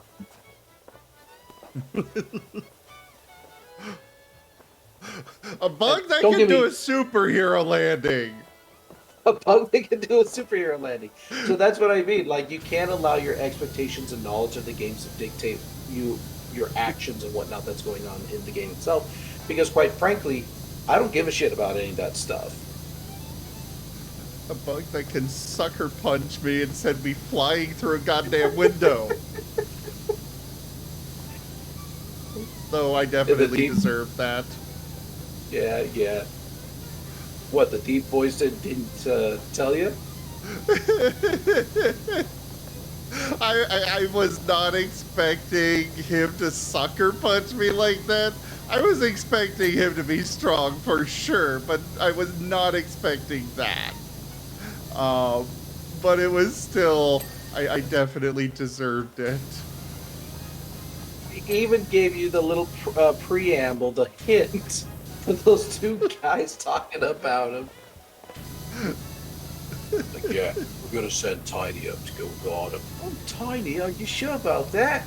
Oh yeah, he's gonna do a great job.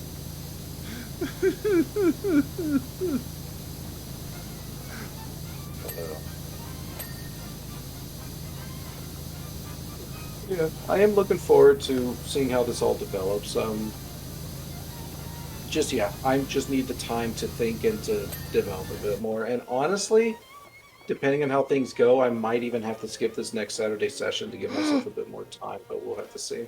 I mean, hey, considering you've done a triple header of ad-lib stuff, I think that's actually completely fair. Yeah.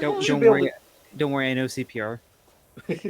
I should be able to come up with something though, because I think I developed this world in what, like about a month? I think you gave me like 1 or 2 months to develop all this. So Somewhere around there.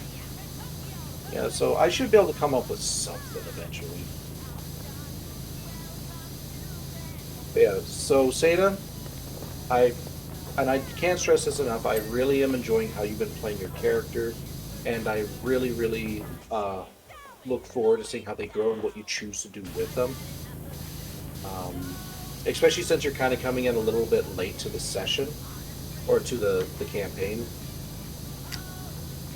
So I do appreciate that you're willing to put up with my nonsense and all that. Wow. You I mean, never told part of the that, rest not- of us anything like that. Or at least not me. Well, it's because he's coming late. And I told you, I really do appreciate you guys for being willing to put up with the fact, like, you know, your memories are gone and that you're willing to roll with the punches and all that sort of stuff. No, I told you, not willing to roll with the punches. I am flying with the punches. Yeah. And I mean, honestly, that entire aspect is real why. quick. Zach, the Pokeballs for the Pokemon community game are down in the description below. There's an extension down there that you can use to purchase those. Carry on. As I said before, I think honestly, that aspect of not knowing anything about your character was one of the biggest draws for me. Yeah, I mean, how many other games do you have like that? Go ahead. Sorry to interrupt. It's new. It's exciting. There's not a lot of thought that has to go into it. You kind of have to learn on the fly. And like, I feel like that actually makes the character development rewarding. I know, right? It's just like, it's follow the breadcrumbs. And that breadcrumb might not be relevant for 3 months. Might not be relevant for a year or two. But when it does, it's going to feel so good. You know, this actually kind of reminds me of something I read a long time ago. There was a game concept where somebody said all of your characters wake up, and this is like a typical D&D group, right? All your characters wake up, and you have no idea what you are, you have no idea what you can do, you have no idea of anything. And the only way you can discover what your character is based upon purely their interactions with their environment. So, for example, you're talking to an NPC, right? And the NPC says, like, well, I don't usually sell to Dragonborn, but I guess I'll make an exception for you. And you jot that down because, like, oh shit, I'm a Dragonborn? What the fuck? I've seen that concept. Yeah. That's kind of the concept that we're playing with here. I do appreciate that you let us pick our Pokemon, though. Oh yeah. I was definitely going to be going with that because gosh dang it, I know for a fact I would have been infuriated if I had been given something that was that I personally found to be shit. Yeah. Congratulations, you're a Trubbish. Exactly. Like, You great. do realize that one of our players played as a Trubbish in our pre-campaign? They did. They did it very well. But hey, to each their own. Yeah. But were you aware of that, Seda? I thought I was, but now that you think about it, now that you mention it, I don't think so. Actually, actually, no. I skipped over the mini one shot. I did the first half of the initial session setup. I didn't actually watch the pre-session, so no. Oh, did you see the river rafting bit? I did not, but I would love timestamps. Oh, I can't give you a timestamp, but if you want to see some great player reactions, you gotta watch that part. Go to the YouTube video on my channel, and there is somebody that left a bunch of timestamps in a comment of various events. They've MVP. been leaving those on all of the recordings. Oh yeah, that's only helpful of them, and worrisome for me, because now I could see one of those timestamps being like, and this is when the DM said shit, and this is the part where it was super slow. It's like, oh no. And what did you say, Seda? I don't know what I said. Oh, Hello again. hello. So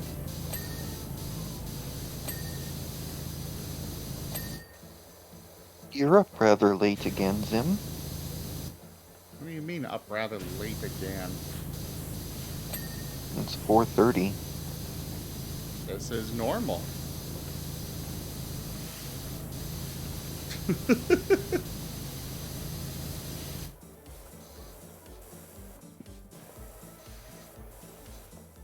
There's I should be nothing concerned. new about this. This is normal for me. I suppose normally you're in other streams, though. I guess that's why I find it weird. What do you mean? Don't you normally raid out by now? Sometimes. It depends on the day, the game, and the conversation and stuff, but... And Also these are my the hunger conversations I level. live for. Oh yeah, I am enjoying this conversation so much. And I'm hoping you viewers out there are enjoying it as well. yeah, if anybody has any questions on the campaign or anything, let me know before I go to bed.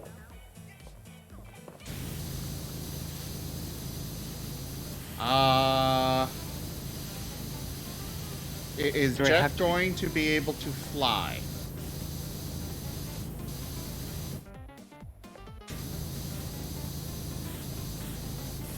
I'd be maybe. Or partially would probably be about the better answer. Like, I want to say yes, but it would come with stipulations. I could see Jet's flying training being just as hilarious. What were you gonna say, Seda? I know you were saying something. Do we have to worry about Master Balls being tossed at us? Uh, is this? I'm going to give you this answer, and it's not one I can commit to at this time. Please don't answer it. That was a joke question. Okay. The answer is yes. No, go ahead and answer it. Do you want to know the answer? Yeah. Currently, I have not incorporated Pokeballs into this universe at all. I don't consider them to be something that is required or needed. But that stated, the reason why I'm not committing to that answer is because they might make for a great plot point later. If I can construct a story around it. So, Honestly, like, for example, artifact of great power, it holds a princess within it, what do, sort of thing. Honestly, when it comes to that sort of thing, I was thinking before you were very firm about no humans showing up. I was thinking it'd be interesting if eventually somebody came by, some human came by and captured one of us, and then seeing the reaction of everybody else trying to get the one back and get them to release them. I thought that would be an intriguing story. Yeah, I could still do that, it would just be without a human. Fair. Oh no, Razor's gonna come in and catch us all.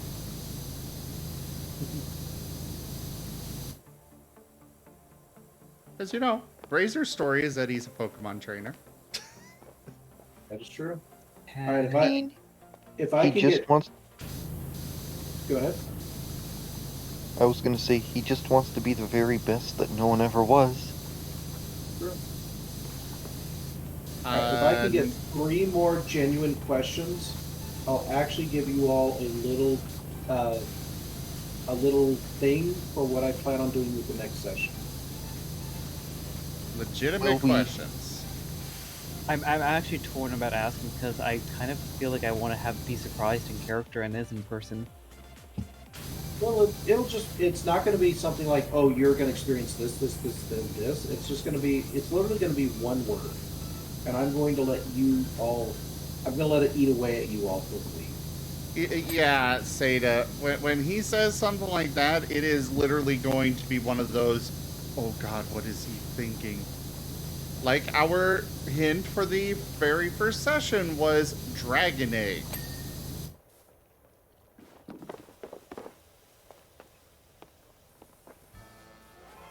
Speaking of, we need to figure out what happened to that poor little Goomy. Oh, I know, right? Nobody ever asked about it. But there is actually something I've developed around that particular issue. But you got to get past this current setup. Yeah.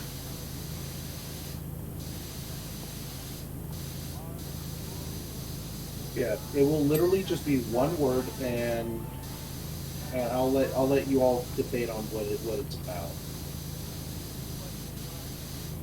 And this includes questions from chat too. All right. Well, chat, go for the questions. Legitimate ones.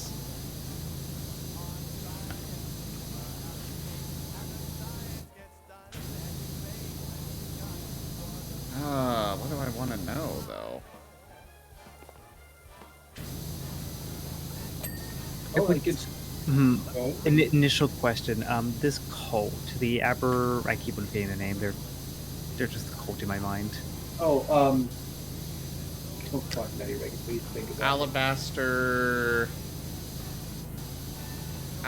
something with a C. I think it was Alabaster Current?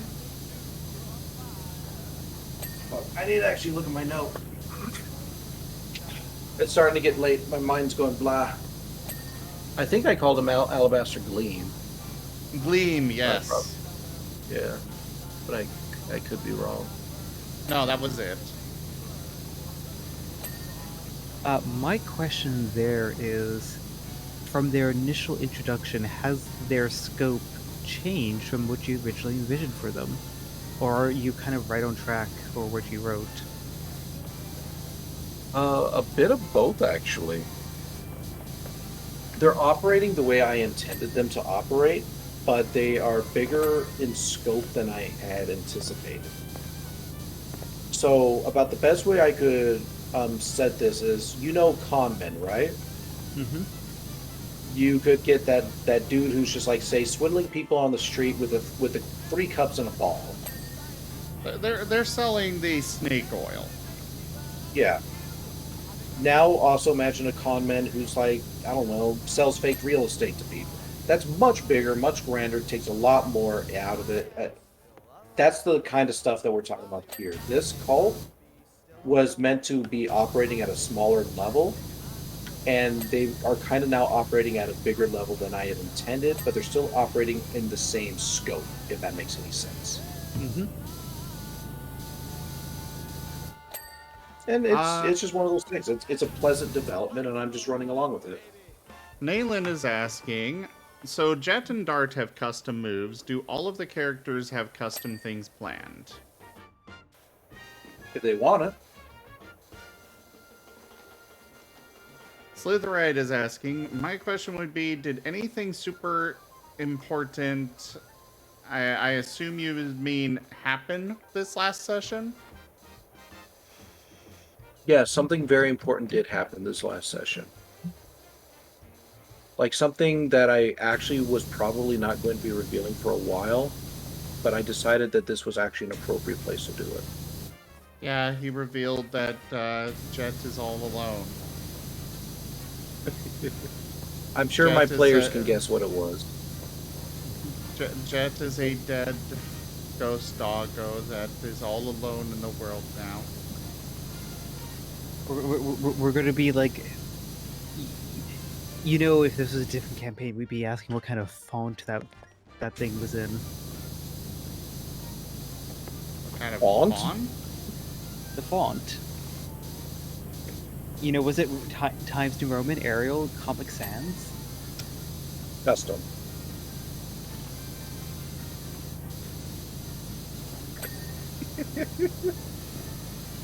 It's like, I don't know. I'd have to go looking through a list of fonts. But it's yeah, custom is about the best way I could term it. But you know those kind of like futuristic fonts where the first letter is kind of small and then it stretches out into a big letter at the end. mm-hmm. It's kind of like that. So it's like MD Industries. Just saying, Slitherite, I posted that we were live. It's like, what is MD Industries? What does the MD stand for? Why is it so familiar? They're Ducking Also- Industries. Also, if Joe's actually the ghost of a dead battery, is he actually just like a depleted lithium-ion battery? No, double A. Double. Oh. He called you You got- small. Well, see, you gotta lick them to see if they're still a charge. Nayland, Azareth won't give Jed all the hugs. You know, Azareth is not going to get anywhere near Jed if he can help it now. I'm not going to open up that can of worms by licking Jet. You know, puppy licking. Really. Jet is just gonna have to deal with everything on his own. So you gotta. This happened to me. I Do made I? my mistakes. Now I half mean- the party's afraid of getting stuck to him. Legitimately, though. He's scared of getting stuck to half the party. Yeah, It'll happen. at some point, eventually, you're all just going to be stuck together in this one amalgamation. They'll probably end up being a good thing, scaring off something. You know, when we need something, some good, family bonding time. Literally. All right, so I think we had 3 questions there. That Yeah. was 3 I questions. had Oh, you got All right. another question? Go ahead. I question? sent you one. I am not near my computer. Yeah, just Oh. say it. I was gonna ask if the ever so benevolent kitsune of our nine-tailed storyteller would show up. Probably not. Mostly just due to the fact that I play a certain DM role where I don't actually try to insert my own characters into what's going on. Like if everyone has noticed, Doc has actually been very quiet for most of this past couple of sessions. Only really responding when players are like asking her a question or interacting. I think there's literally only been one time where she's like, maybe it's a good idea that we are quiet.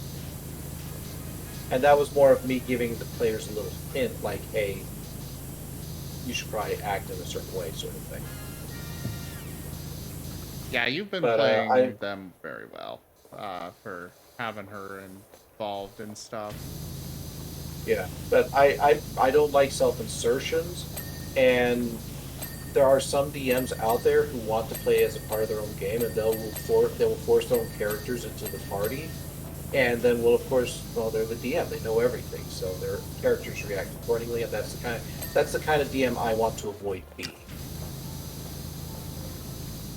I know when I took over as DM for a while in our Furry campaign where Nim, because I took over as DM of that group for quite a while because I had, because the old DM couldn't do it anymore, and we didn't have a new one, but I didn't want it to die, so I took over as DM, and Nim just kind of became a background character. He was still there, he was doing his own thing, but overall, his main thing that I used him for was giving those little hints, like, maybe we should be quiet, or giving the party a nudge in a particular direction if they're sitting there not doing anything for an hour, trying to figure out whether this door is trapped or not.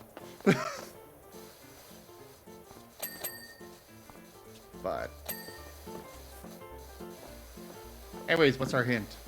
That we are going to overanalyze and get the theorist juices running and suffer horribly as we can't figure out what it is.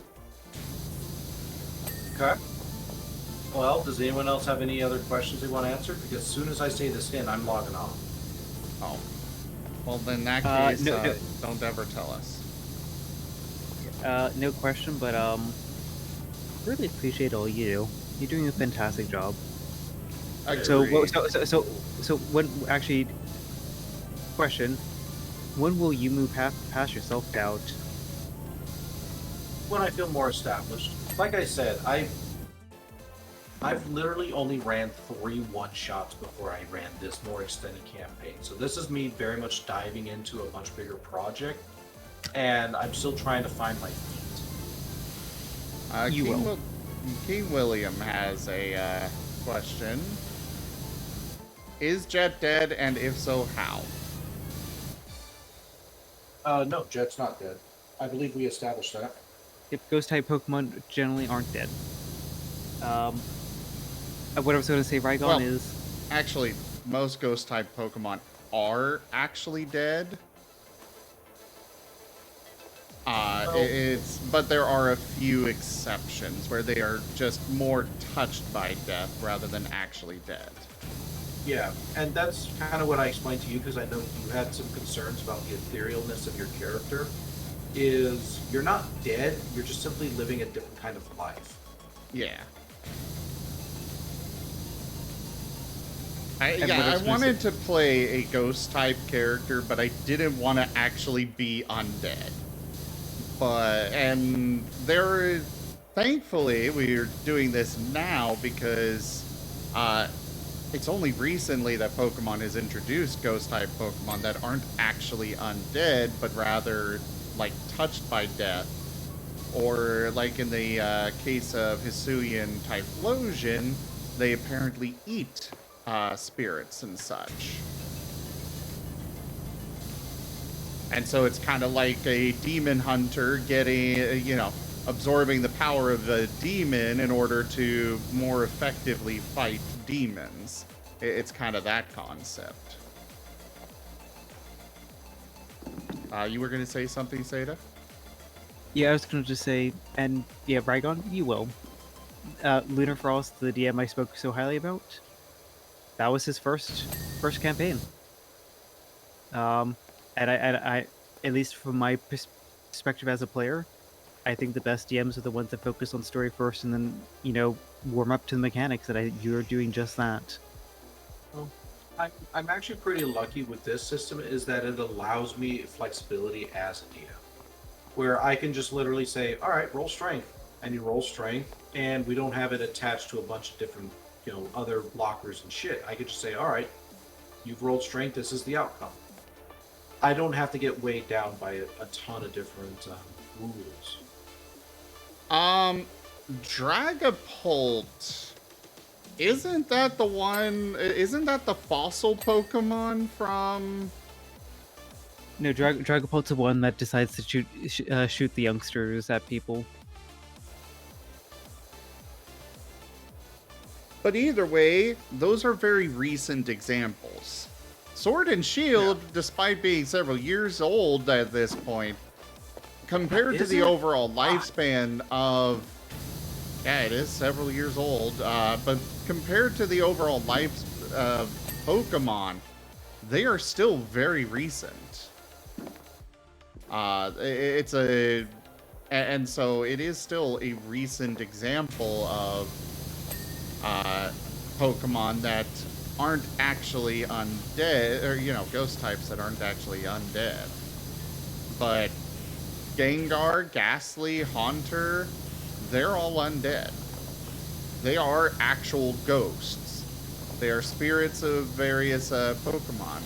Frostlass is another example where they are actually confirmed as being spirits.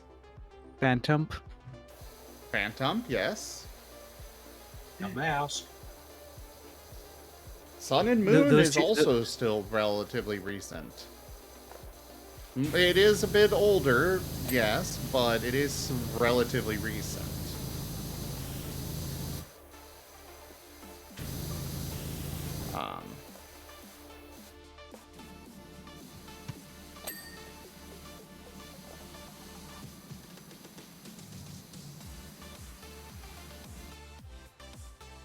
Before you log off, Rygon, I just want to say, you're a wonderful DM and you're doing great. Don't think anything otherwise. Yes, you are. I'm really glad to hear that you all are appreciating my efforts. I remember actually trying to set up one of these a long time ago. I had the whole thing set up, had all the level, the characters, everything. You know who showed up? One person? Nobody. Oh. So that's why I was pretty hesitant when you asked me, because one, inexperience, and two, because I have attempted stuff like this before, and it never really turned out good for me. This group, we've had several players that wound up not sticking. But I also have an extensive community that it's like, hey, you don't want to be part of it? Fine. Next! We'll eventually find a group that works, and, well, we definitely have. Yeah, that's something that I definitely appreciate you on, is that you were able to organize the back end so quickly, so I could concentrate on the front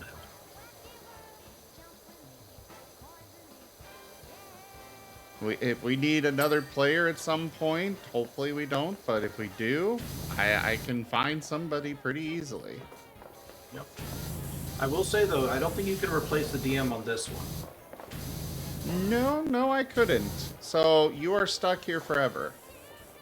Oh, no. Well, at least until this particular story gets told, however long that takes. 15 years later.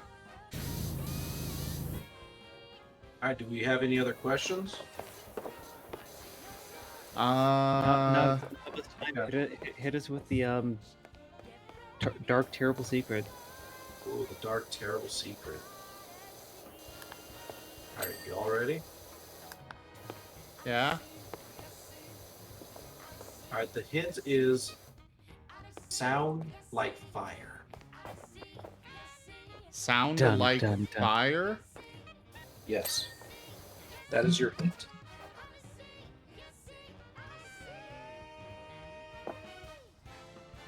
Huh. Oh, see you on Saturday, baby. Yeah, I'll see you all on Saturday, baby. And no, Hey. that's not going to get any more clarification. Oh, I know the drill.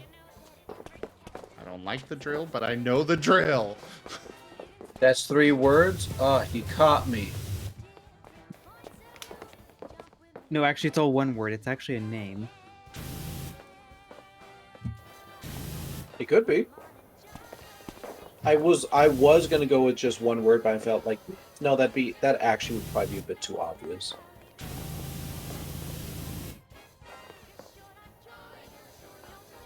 So it'd be Yeah. less obvious to have 3 words. Well, you tell me. Do you know what I'm talking about? No, It's actually no, the I don't. The training room in the back actually has a tire. It is the Wi-Fi password, somebody's saying.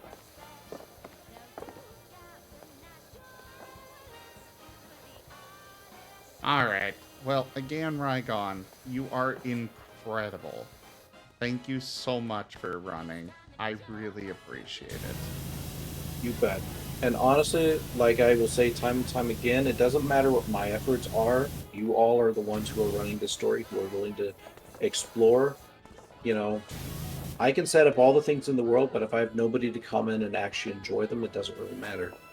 So I want to thank you all as the players for taking the time to go through my little tale. Alrighty, well, I will be logging off. Have a great night. Rest well. All is well. See ya. Hi.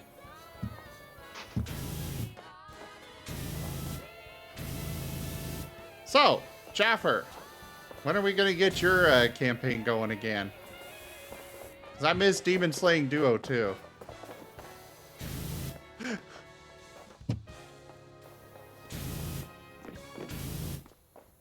Also, did you guys get the soccer ball up the slide?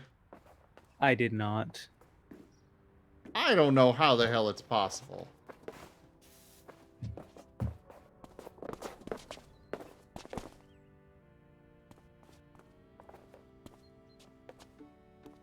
Especially not with that lip.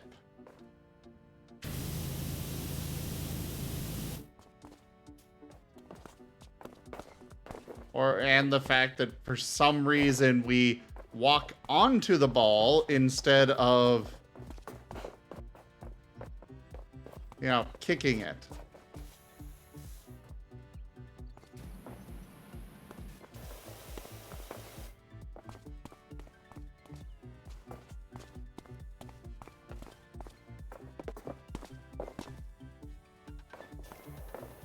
The problem with that, Senri, is the fact that we each have our own instance of the ball. Which is very frustrating when you both come over here and try to do it while I'm trying to do it. That's where the real chaos is.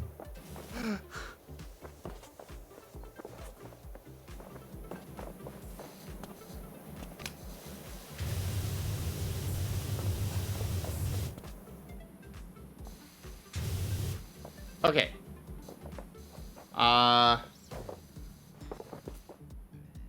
Jaffer, come stand over here and use the white hose just spraying that way.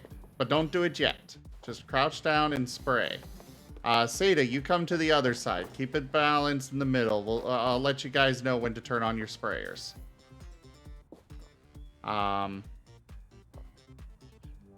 Get the ball in position.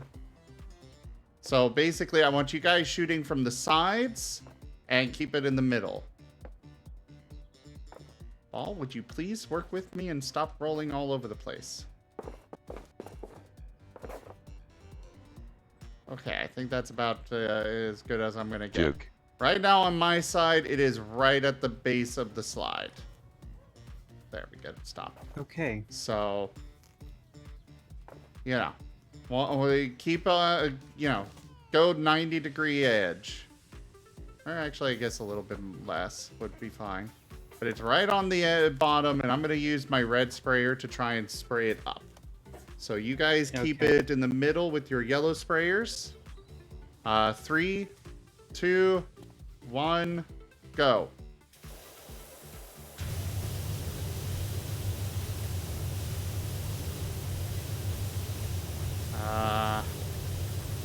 Well, you're definitely keeping it in there, but Kick it. I wish I could. Ah.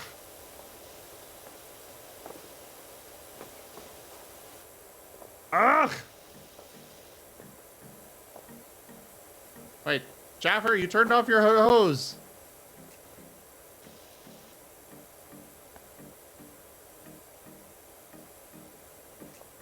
Dang it. Well, it's rolled away.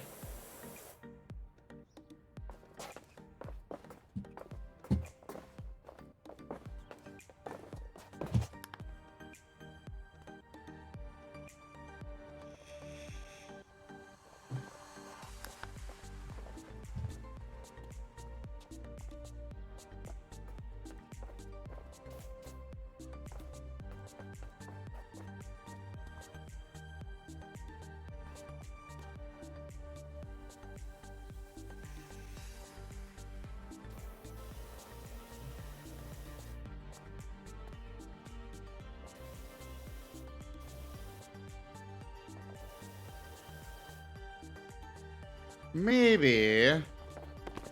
Either way, I don't care that much to try it tonight.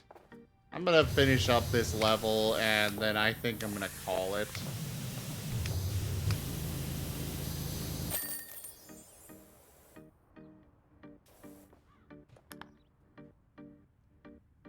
Ugh. Because I know it's late for Seda. And It is it's 7 a.m. Yeah.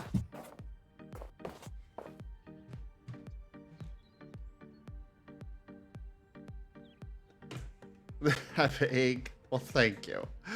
And thank you, everybody, so much for joining me today for the stream. I really cannot do this without your guys' help and support.